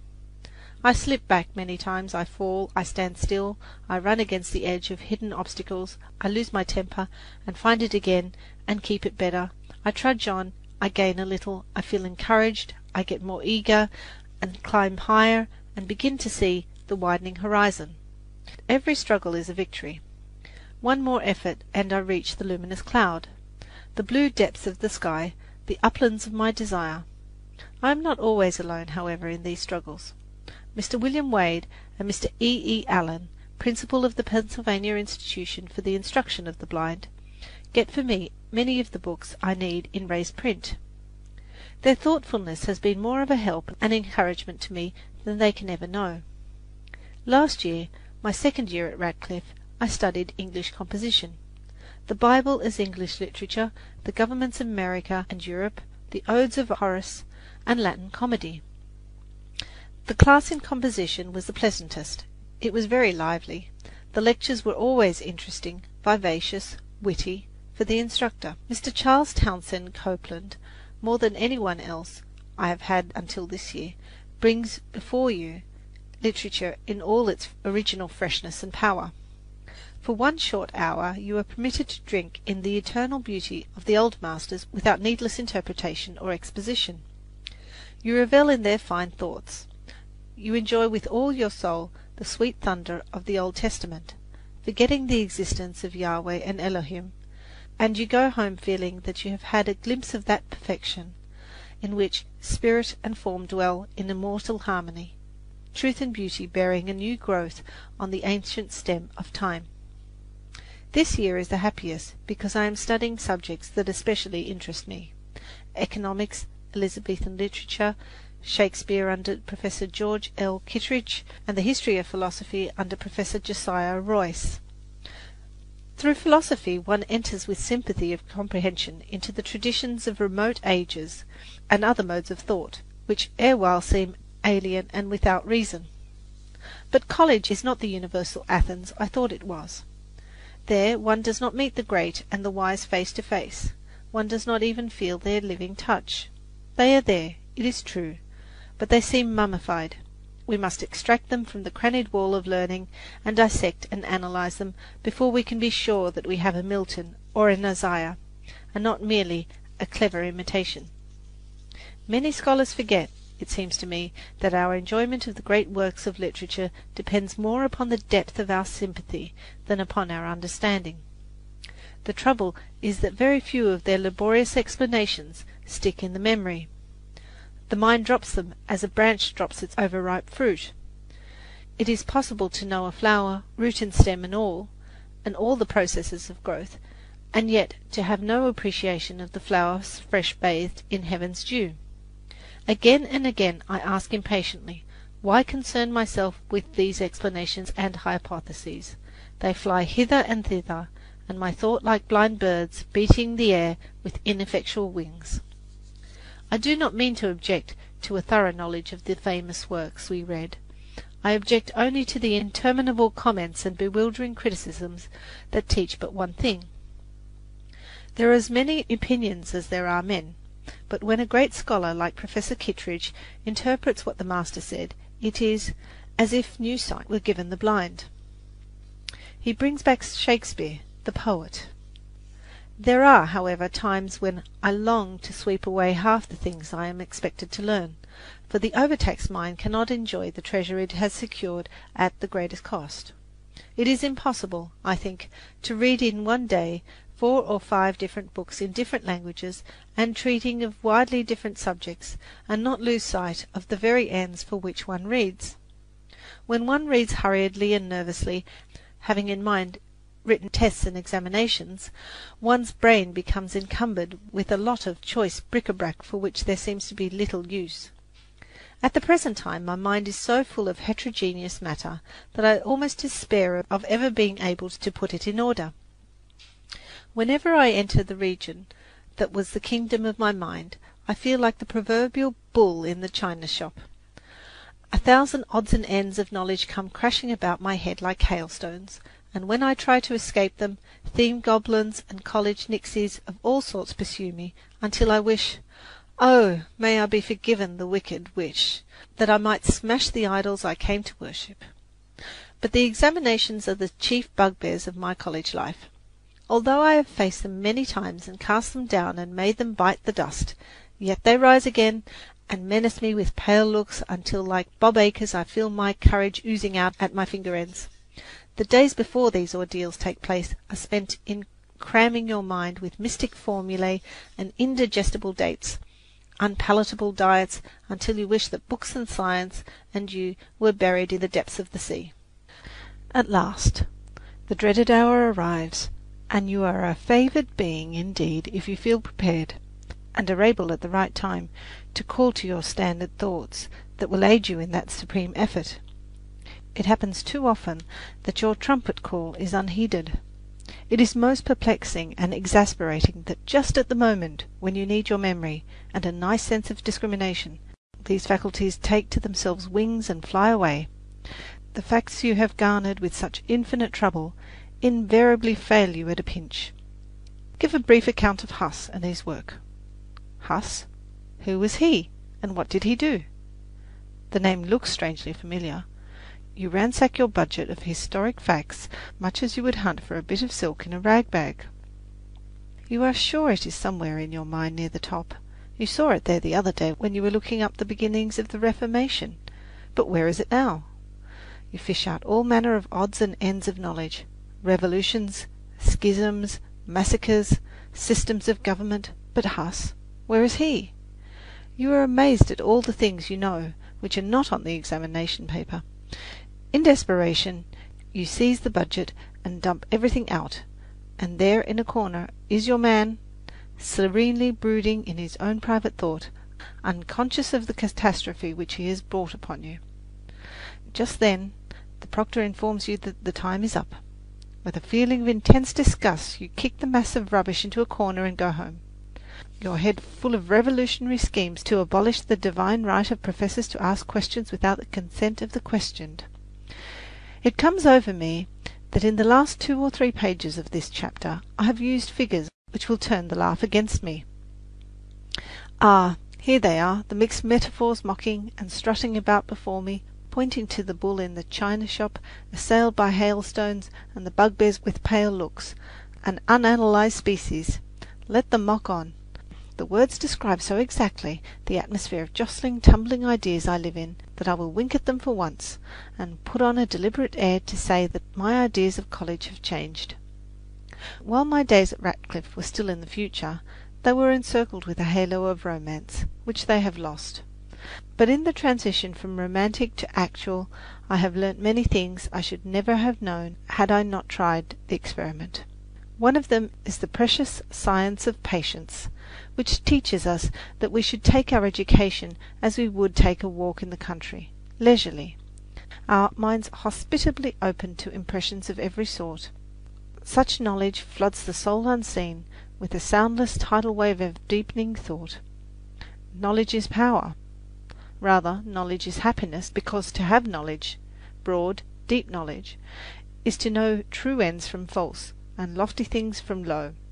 To know the thoughts and deeds that have marked man's progress is to feel the great heart-throbs of humanity through the centuries.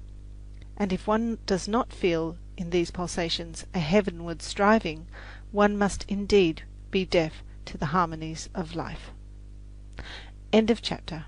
Read by Maria Euther in London, England, February 2007. Audiobooks.org. Story of My Life by Helen Keller. Read by Maria Euther in London, England, February 2007. I have thus far sketched the events of my life, but I have not shown how much I depended on books, not only for pleasure and for the wisdom they bring to all who read, but also for that knowledge which comes to others through their eyes and their ears. Indeed, books have meant so much more in my education than in that of others, that I shall go back to the time when I began to read. I read my first connected story in May 1887, when I was 7 years old, and from that day to this I have devoured everything in the shape of a printed page that has come within the reach of my hungry fingertips. As I have said, I did not study regularly during the early years of my education, nor did I read according to rule. At first I had only a few books in raised print, readers for beginners, a collection of stories for children, and a book about the earth called Our World. I think that was all, but I read them over and over until the words were so worn and pressed I could scarcely make them out. Sometimes Miss Sullivan read to me, spelling into my hand little stories and poems that she knew I should understand. But I preferred reading myself to being read to, because I liked to read again and again the things that pleased me.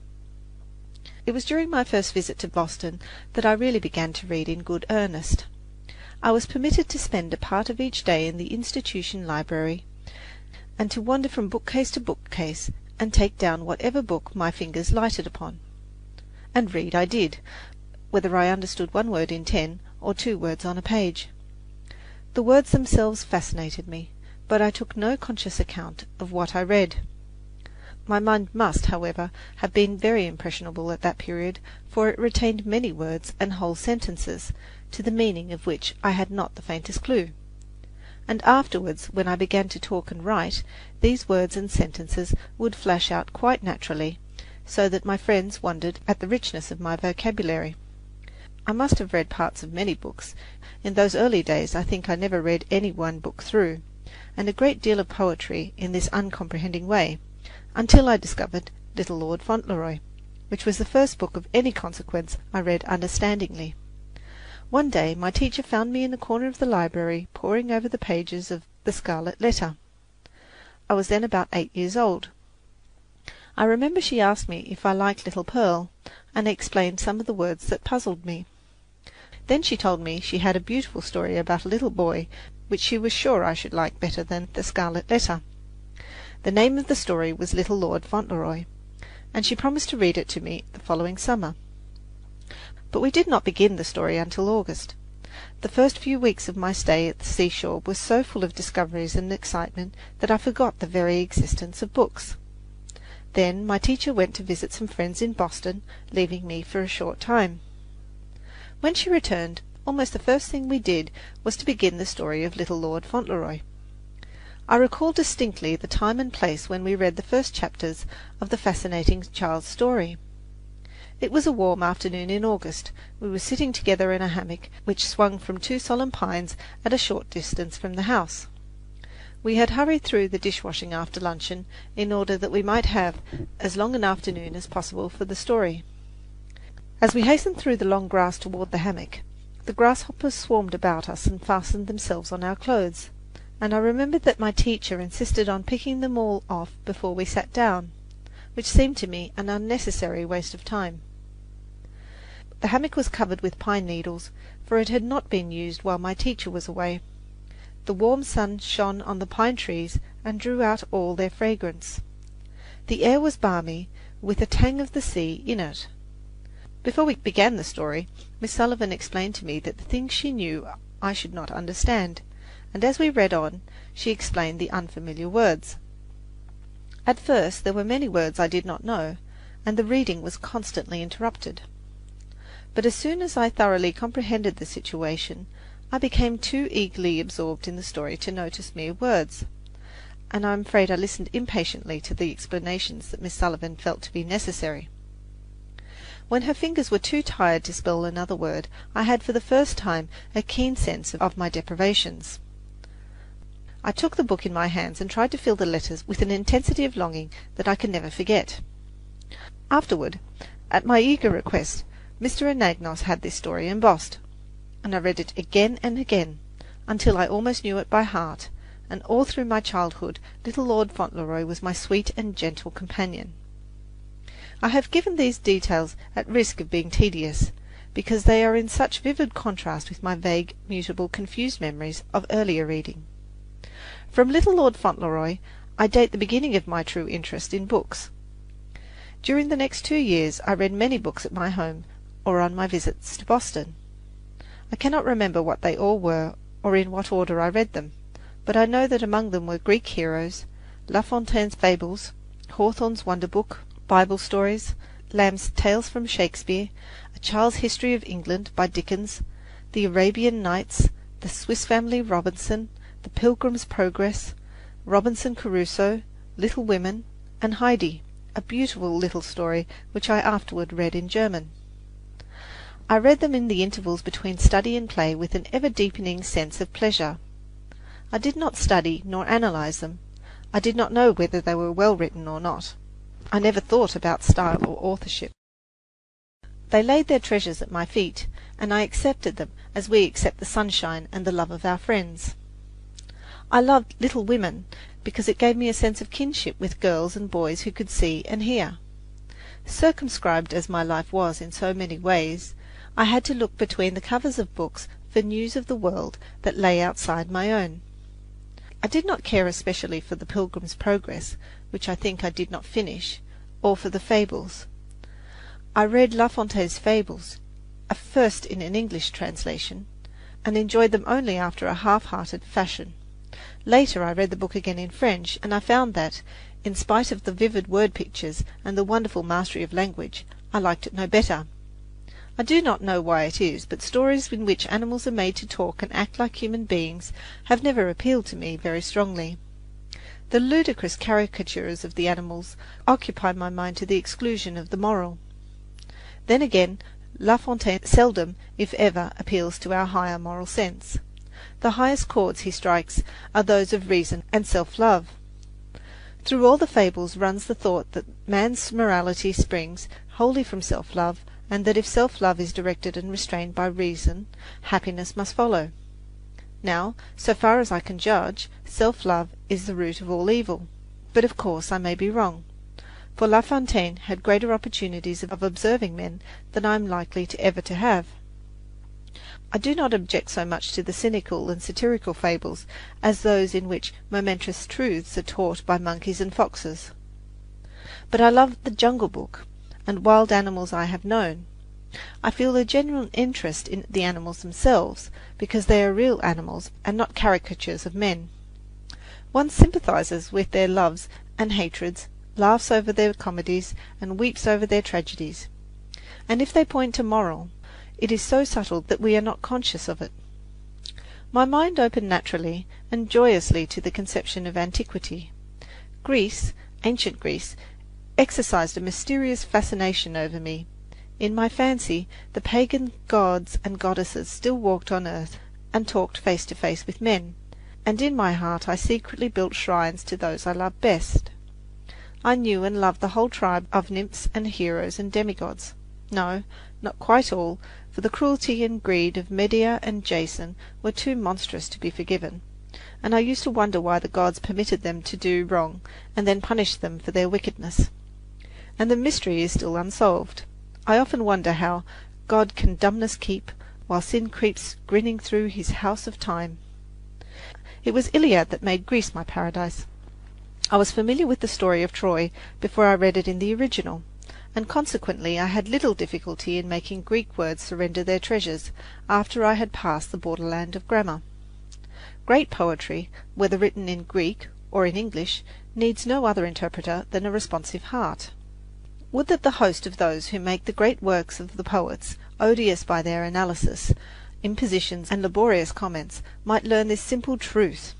It is not necessary that one should be able to define every word and give it its principal parts and its grammatical position in the sentence in order to understand and appreciate a fine poem. I know my learned professors have found greater riches in the Iliad than I shall ever find. But I am not avaricious.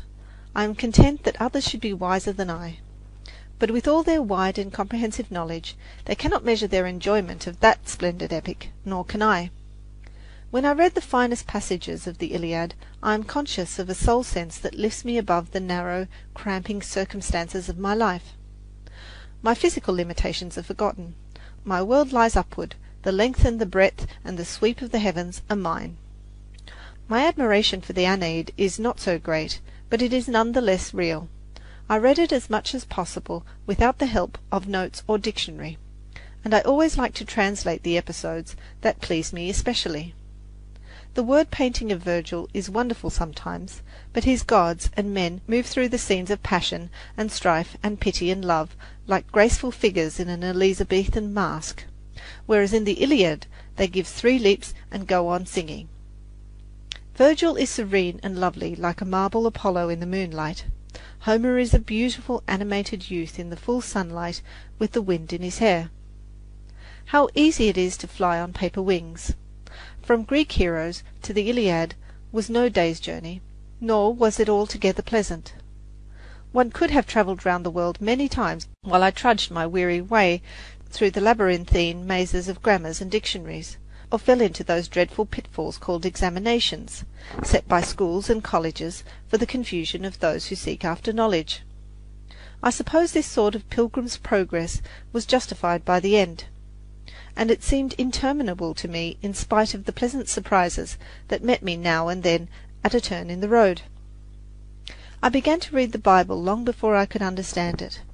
Now it seems strange to me that there should have been a time when my spirit was deaf to its wondrous harmonies. But I do remember well a rainy Sunday morning when, having nothing else to do, I begged my cousin to read me a story out of the Bible. Although she did not think I should understand, she began to spell into my hand the story of Joseph and his brothers. Somehow it failed to interest me.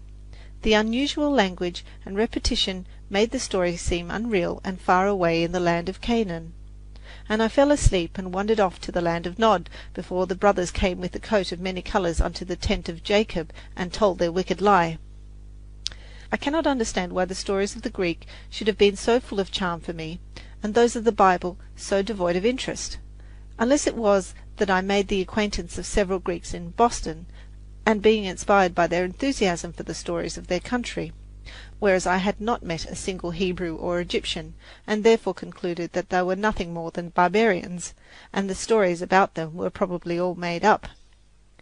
Curiously enough, it never occurred to me to call Greek patronymics queer.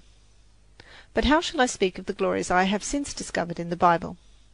For years I have read it with an ever-broadening sense of joy and inspiration, and I love it as I love no other book. Still, there is much in the Bible against which every instinct of my being rebels, so much that I regret the necessity which has compelled me to read it through from beginning to end. I do not think that the knowledge which I have gained of its history and sources compensates for the unpleasant details it has forced upon my attention. For my part, I wish, with Mr. Howells, that the literature of the past might be purged of all that is ugly and barbarous in it.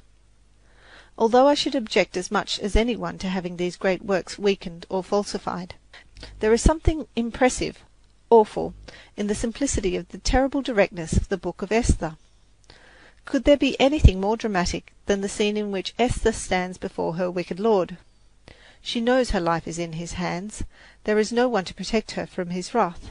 Yet, conquering her woman's fear, she approaches him, animated by the noblest patriotism, having but one thought: if I perish, I perish, but if I live, my people shall live. The story of Ruth, too, how oriental it is! Yet how different is the story of these simple country folks from that of the Persian capital.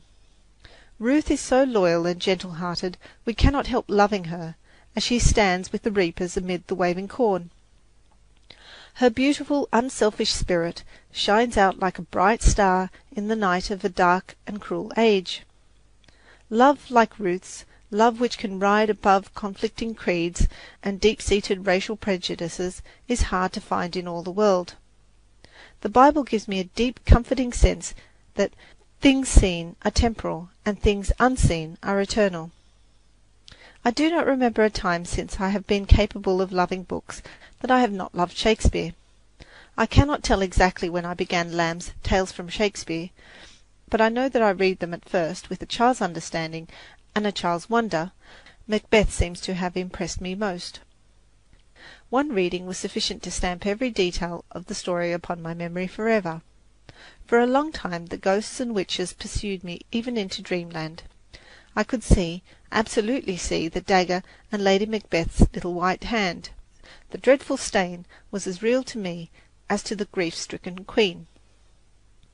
I read King Lear soon after Macbeth, and I shall never forget the feeling of horror when I came to the scene in which Gloucester's eyes are put out. Anger seized me, my fingers refused to move. I sat rigid for one long moment, the blood throbbing in my temples, and all the hatred that a child can feel concentrated in my heart.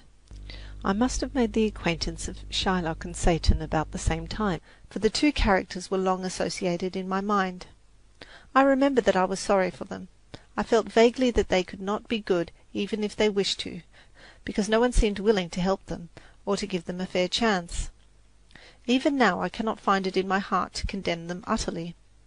There are moments when I feel that the Shylocks, the Judases, and even the devil are broken spokes in the great wheel of good, which shall in due time be made whole. It seems strange that my first reading of Shakespeare should have left me so many unpleasant memories. The bright, gentle, fanciful plays, the ones I like best now, appear not to have impressed me at first, perhaps because they reflected the habitual sunshine and gaiety of a child's life. But there is nothing more capricious than the memory of a child, what it will hold and what it will lose. I have since read Shakespeare's plays many times and know parts of them by heart, but I cannot tell which of them I like best. My delight in them is as varied as my moods. The little songs and the sonnets have a meaning for me as fresh and wonderful as the dramas. But with all my love for Shakespeare, it is often weary to read all the meanings into his lines which critics and commentators have given them. I used to try to remember their interpretations, but they discouraged and vexed me. So I made a secret compact with myself not to try any more. This compact I have only just broken in my study of Shakespeare under Professor Kittredge. I know that there are many things in Shakespeare and in the world that I do not understand, and I am glad to see veil after veil lift gradually, revealing new realms of thought and beauty. Next to poetry, I love history. I have read every historical work that I have been able to lay my hands on, from a catalogue of dry facts and drier dates to Green's impartial, picturesque History of the English People, and Freeman's History of Europe, to Emerton's Middle Ages. The first book that gave me any real sense of the value of history was Swinton's World History, which I received on my 13th birthday, though I believe that it is no longer considered valid. Yet I have kept it ever since as one of my treasures. From it I learned how the races of men spread from land to land, build great cities, and how a few great rulers, earthly Titans, put everything under their feet, and with a decisive word opened the gates of happiness for millions, and closed upon millions more. How different nations pioneered in art and knowledge, and broke ground for the mightier growths of coming ages. How civilization underwent, as it were, the holocaust of a degenerate age, and rose again like the phoenix among the nobler signs of the north, and how liberty, tolerance, and education, the great and the wise, have opened the way for the salvation of the whole world. In my college reading I have become somewhat familiar with the French and German literature. The German puts strength before beauty, and truth before convention, both in life and in literature. There is a vehement, sledge-hammer vigour about everything that he does. When he speaks, it is not to impress others, but because his heart would burst if he did not find an outlet for the thoughts that burn in his soul. Then, too, there is in German literature a fine reserve which I like. But its chief glory is the recognition I find in it of the redeeming potency of woman's self-sacrificing love. This thought pervades all German literature and is mystically expressed in Goethe's Faust. All things transitory, but as symbols are sent. Earth's insufficiency he grows to a vent. The indescribable, here it is done. The woman's soul leads us upward and on. Of all the French writers that I have read, I like Molière and Racine best. There are fine things in Balzac, and passages in Mérimée which strike one like a keen blast of sea air. Alfred de Musset is impossible. I admire Victor Hugo. I appreciate his genius, his brilliancy, his romanticism, though he is not one of my literary passions. But Hugo and Goethe and Schiller and all great poets of all great nations are interpreters of eternal things, and my spirit reverently follows them into the regions where beauty and truth and goodness are one. I am afraid I've written too much about my book, friends, and yet I have mentioned only the authors I love most. and from this fact one might easily suppose that my circle of friends was very limited and undemocratic, which would be a very wrong impression. I like many writers for many reasons. Carlyle for his ruggedness and scorn of shams, Wordsworth who teaches the oneness of man and nature. I find an exquisite pleasure in the oddities and surprises of Hood, in Herrick's quaintness and the palpable scent of lily and rose in his verses. I like Whittier for his enthusiasms and moral rectitude. I knew him, and the gentle remembrance of our friendship doubles the pleasure I have in reading his poems. I love Mark Twain. Who does not? The gods, too, loved him and put into his heart all manner of wisdom.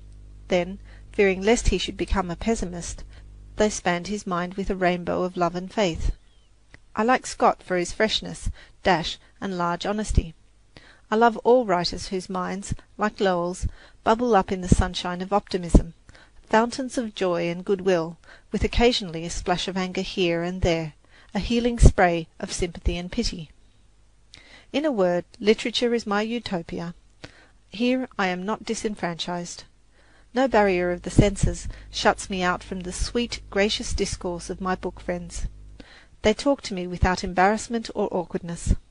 The things I have learnt and the things I have been taught seems of ridiculously little importance compared with their large loves and heavenly charities. End of chapter. Read by Maria Euther, in London, England, February 2007.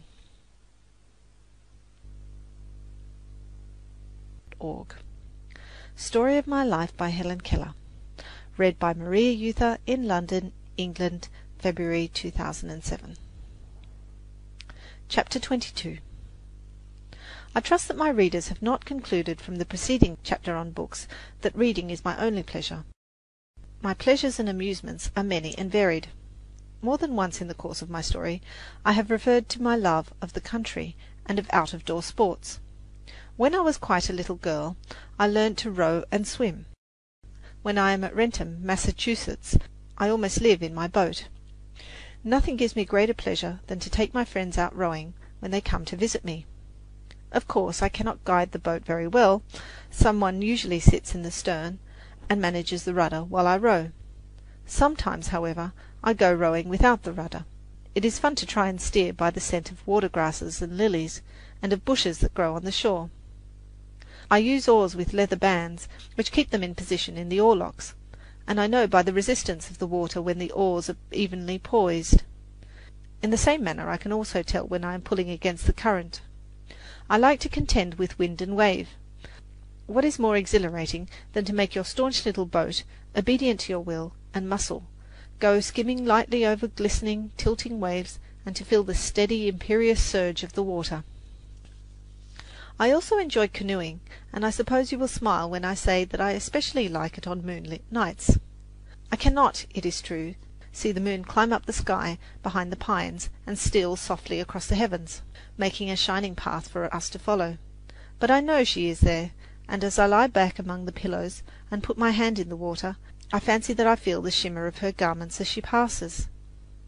Sometimes a daring little fish slips between my fingers, and often a pond lily presses shyly against my hand.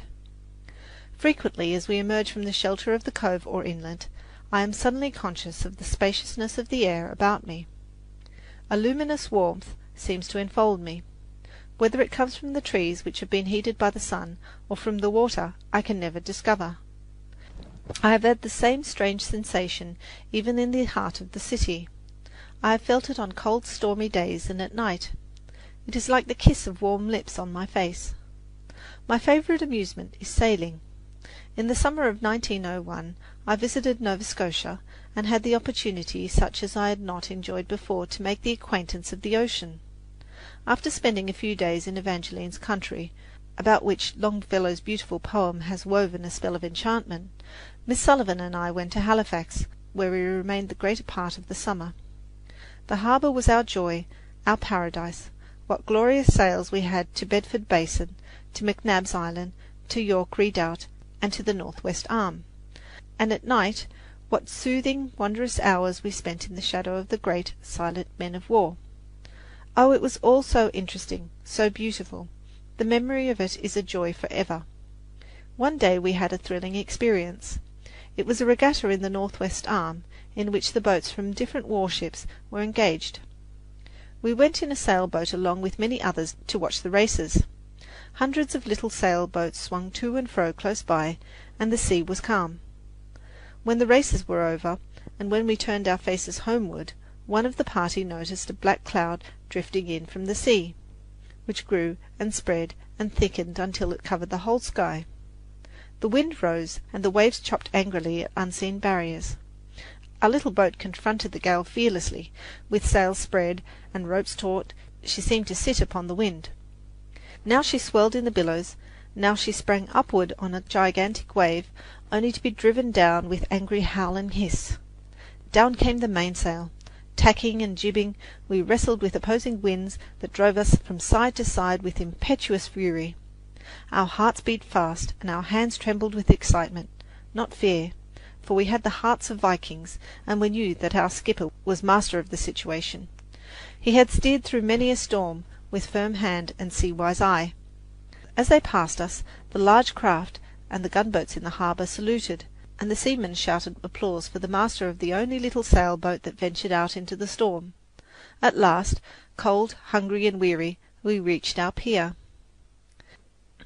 Last summer I spent in one of the loveliest nooks of one of the most charming villages in New England. Wrentham, Massachusetts, is associated with nearly all of my joys and sorrows. For many years, Red Farm, by King Philip's Pond, the home of J.E. Chamberlain and his family, was my home. I remember with deepest gratitude the kindness of these dear friends and the happy days I spent with them. The sweet companionship of their children meant much to me. I joined in all their sports and rambles through the woods and frolics in the water. The prattle of the little ones and their pleasure in the stories I told them of elf and gnome, of hero and wily bear, are pleasant things to remember. Mr. Chamberlain initiated me into the mysteries of tree and wildflower, until, with the little ear of love, I heard the flow of sap in the oak, and saw the sun glint from leaf to leaf. Thus it is that, even as the roots, shut in the darksome earth, share in the tree-tops' joyance, and conceive of sunshine and wide air and winged things, by sympathy of nature, so do I. Gave evidence of things unseen. It seems that there is in each of us a capacity to comprehend the impressions and emotions which have been experienced by mankind from the beginning. Each individual has a subconscious memory of the green earth and murmuring waters, and blindness and deafness cannot rob him of this gift from past generations. This inherited capacity is a sort of sixth sense, a soul sense which sees, hears, feels all in one. I have many tree friends in Wrentham. One of them, a splendid oak, is the special pride of my heart. I take all my other friends to see this king tree. It stands on a bluff overlooking King Philip's Pond, and those who are wise in tree lore say it must have stood there 800 or 1,000 years. There is a tradition that under this tree King Philip, the heroic Indian chief, gazed his last on earth and sky. I had another tree friend, gentle and more approachable than the great oak, a linden that grew in the dooryard at Red Farm.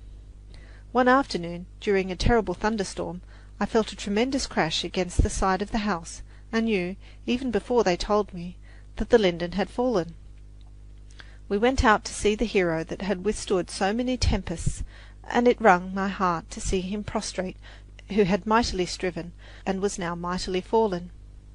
But I must not forget I was going to write about last summer in particular.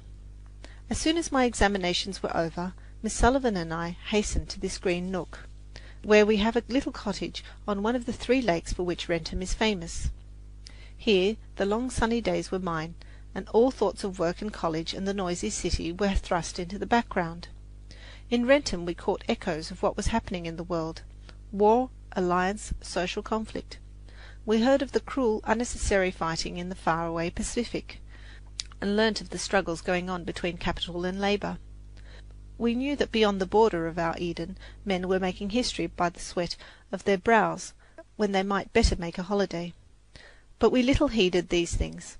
These things would pass away.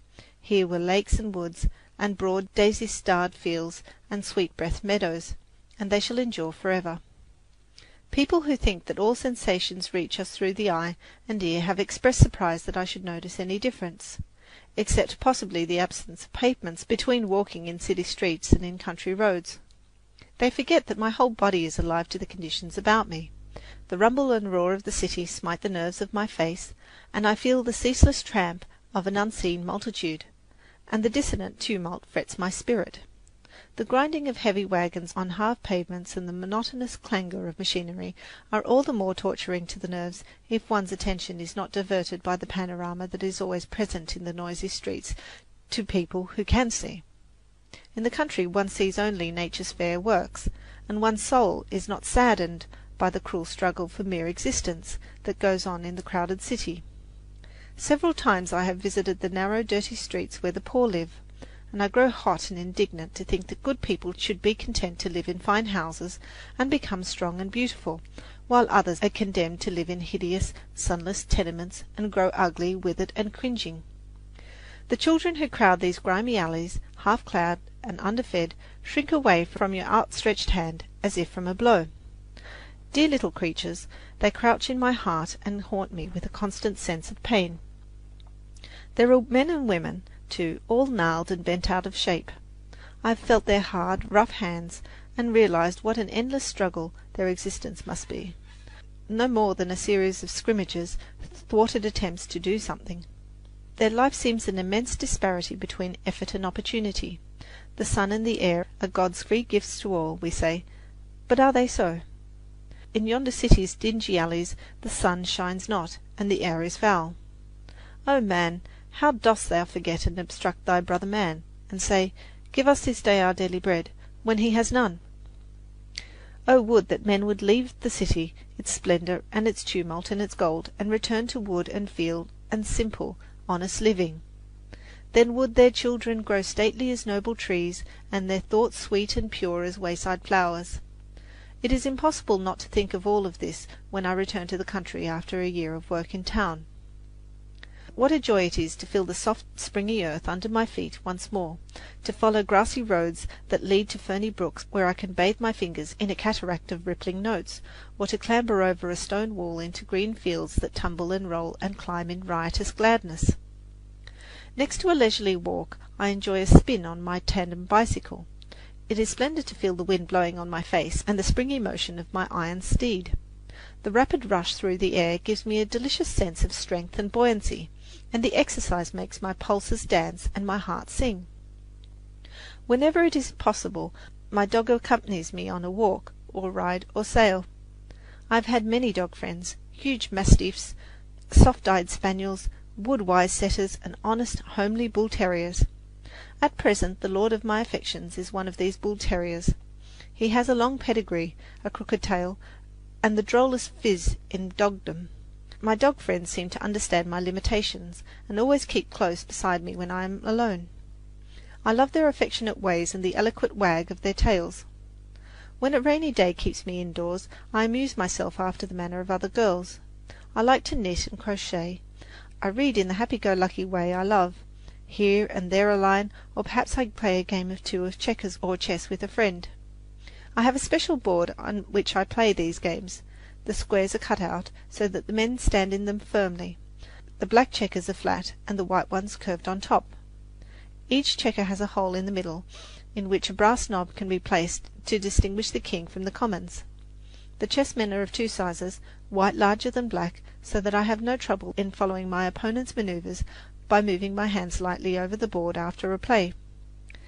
The jar made by shifting the men from one hole to another tells me when it is my turn.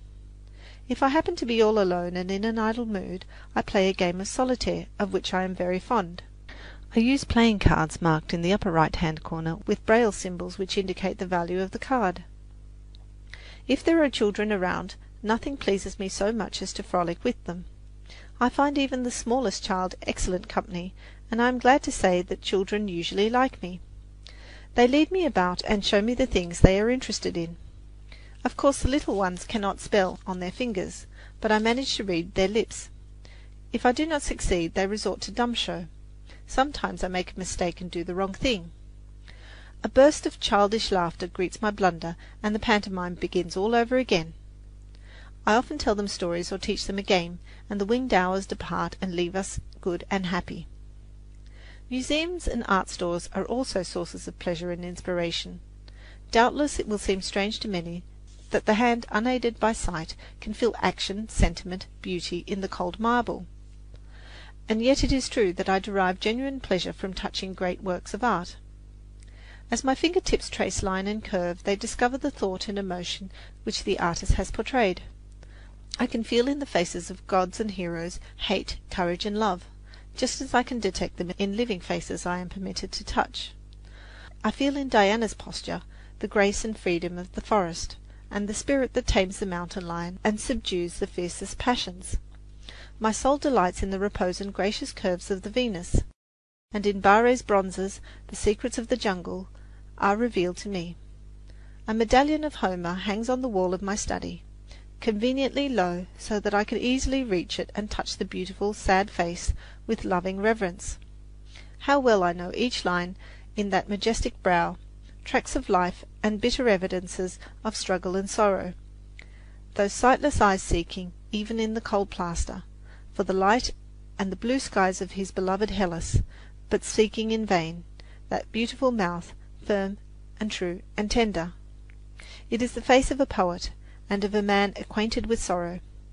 Ah, how well I understand his deprivation, the perpetual night in which he dwelt. O dark, dark, amid the blaze of noon, irrevocably dark, total eclipse, without all hope of day.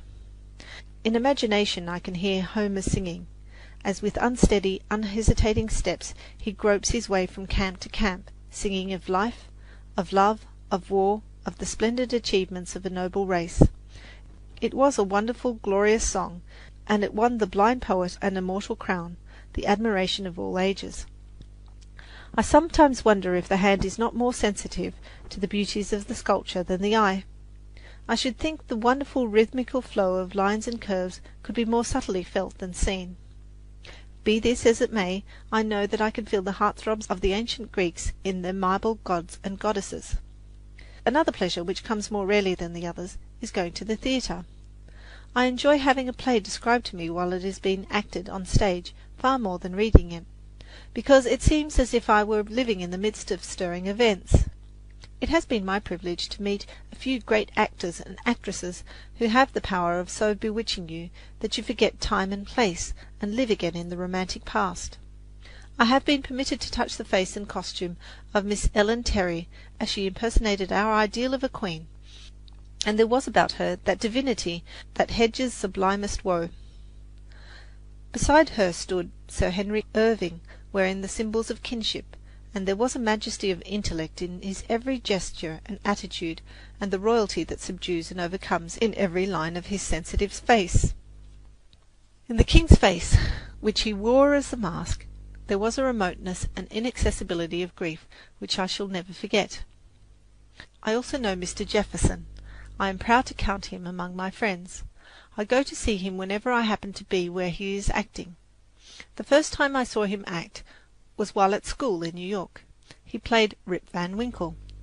I had often read the story, but I had never felt the charm of Rip's slow, quaint, kind ways as I did in the play. Mr. Jefferson's beautiful, pathetic representation quite carried me away with delight. I have a picture of old Rip in my fingers, which they will never lose. After the play, Miss Sullivan took me to see him behind the scenes, and I felt of his curious garb and his flowing hair and beard. Mr. Jefferson let me touch his face so that I could imagine how he looked on waking from that strange sleep of 20 years, and he showed me how poor old Rip staggered to his feet. I have also seen him in The Rivals. Once while I was calling on him in Boston, he acted the most striking parts of The Rivals for me. The reception room where we sat served for a stage. He and his son seated themselves at the big table, and Bob Acres wrote his challenge. I followed all his movements with my hands, and caught the drollery of his blunders and gestures in a way that would have been impossible had it all been spelt to me. Then they rose to fight the duel, and I followed the swift thrusts and parries of the swords and the waverings of poor Bob as his courage oozed out at his finger ends. Then the great actor gave his coat a hitch and his mouth a twitch, and in an instant I was in the village of Falling Water and felt Schneider's shaggy head against my knee. Mr. Jefferson recited the dialogues of Rip Van Winkle, in which the tear came close upon the smile. He asked me to indicate as far as I could the gestures and actions that should go with the lines. Of course, I have no sense whatever of dramatic action, and could only make random guesses, but with masterful art he suited the action to the word. The sigh of Rip, as he murmurs, is a man so soon forgotten when he is gone. The dismay with which he searches for dog and gun after his long sleep, and his comical irresolution over the signing of the contract with Derrick, all these seem to be right out of life itself, that is, the ideal life, where things happen as we think they should. I remember well the first time I went to the theatre. It was 12 years ago. Elsie Leslie, the little actress, was in Boston, and Miss Sullivan took me to see her in The Prince and the Pauper. I shall never forget the ripple of alternating joy and woe that ran through that beautiful little play, or the wonderful child who acted it. After the play I was permitted to go behind the scenes and meet her in her royal costume. It would have been hard to find a lovelier or more lovable child than Elsie, as she stood with a cloud of golden hair floating over her shoulders, smiling brightly, showing no signs of shyness or fatigue, though she had been playing to an immense audience. I was only just learning to speak, and had previously repeated her name until I could say it perfectly. Imagine my delight when she understood the few words I spoke to her, and without hesitation stretched her hand to greet me. Is it not true, then, that my life, with all its limitations, touches at many points the life of the world beautiful? Everything has its wonders, even darkness and silence, and I learn, whatever state I may be in, therein to be content. Sometimes, it is true, a sense of isolation enfolds me like a cold mist, as I sit alone and wait at life's shut gate. Beyond there is light, and music, and sweet companionship, but I may not enter. Fate, silent, pitiless, bars the way. Fain would I question his imperious decree, for my heart is still undisciplined and passionate, but my tongue will not utter the bitter futile words that rise to my lips, and they fall back into my heart like unshed tears. Silence sits immense upon my soul. Then comes hope with a smile, and whispers, "There is joy in self-forgetfulness." So I try to make the light in others' eyes my sun, the music in others' ears my symphony, the smile on others' lips my happiness. End of chapter. Read by Maria Euther in London, England, February 2007.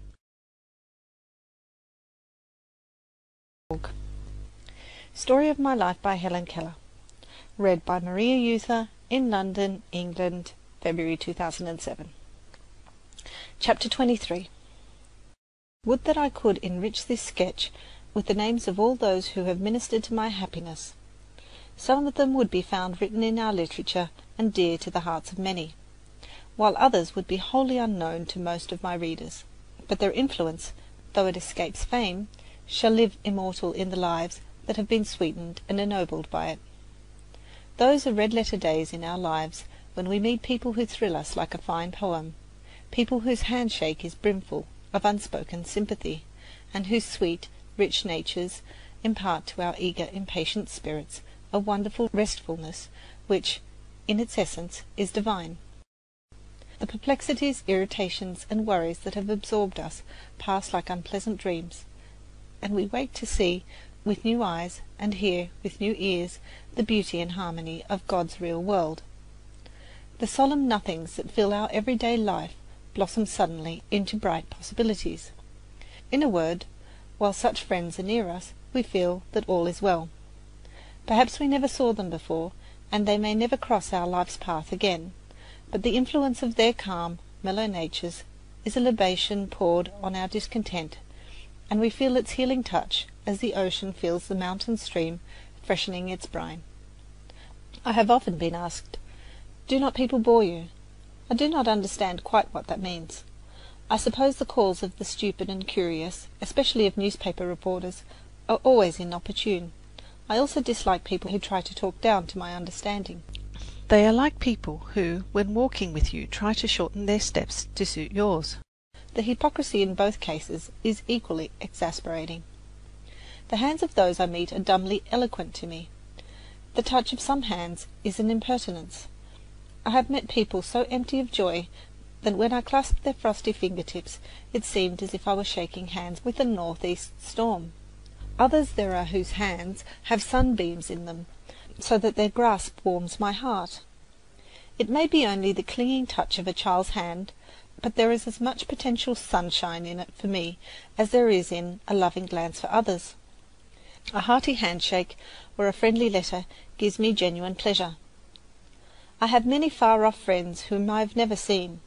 Indeed, they are so many that I have often been unable to reply to their letters. I wish to say here that I am always grateful for their kind words, however insufficiently I acknowledge them.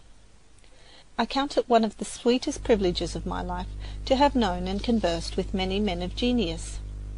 Only those who knew Bishop Brooks can appreciate the joy his friendship was to those who possessed it. As a child I loved to sit on his knee and clasp his great hand with one of mine, while Miss Sullivan spelt into the other his beautiful words about God and the spiritual world. I heard him with a child's wonder and delight. My spirit could not reach up to his, but he gave me a real sense of joy in my life, and I never left him without carrying away a fine thought that grew in beauty and depth of meaning as I grew. Once, when I was puzzled to know why there were so many religions, he said, "There is one universal religion, Helen, the religion of love. Love your Heavenly Father with your whole heart and soul. Love every child of God as much as you ever can, and remember that the possibilities of good are greater than the possibilities of evil, and you have the key to heaven." And his life was a happy illustration of his great truth. In his noble soul, love and widest knowledge were blended with faith that had become insight. He saw God in all that liberates and lifts, in all that humbles, sweetens, and consoles. Bishop Brooks taught me no special creed or dogma, but he impressed upon my mind two great ideas, the fatherhood of God and the brotherhood of man, and made me feel that these truths underlie all creeds and forms of worship. God is love. God is our Father, and we are his children. Therefore the darkest clouds will break, and though right be worsted, wrong shall not triumph. I am too happy in this world to think much about the future, except to remember that I have cherished friends awaiting me there in God's beautiful somewhere.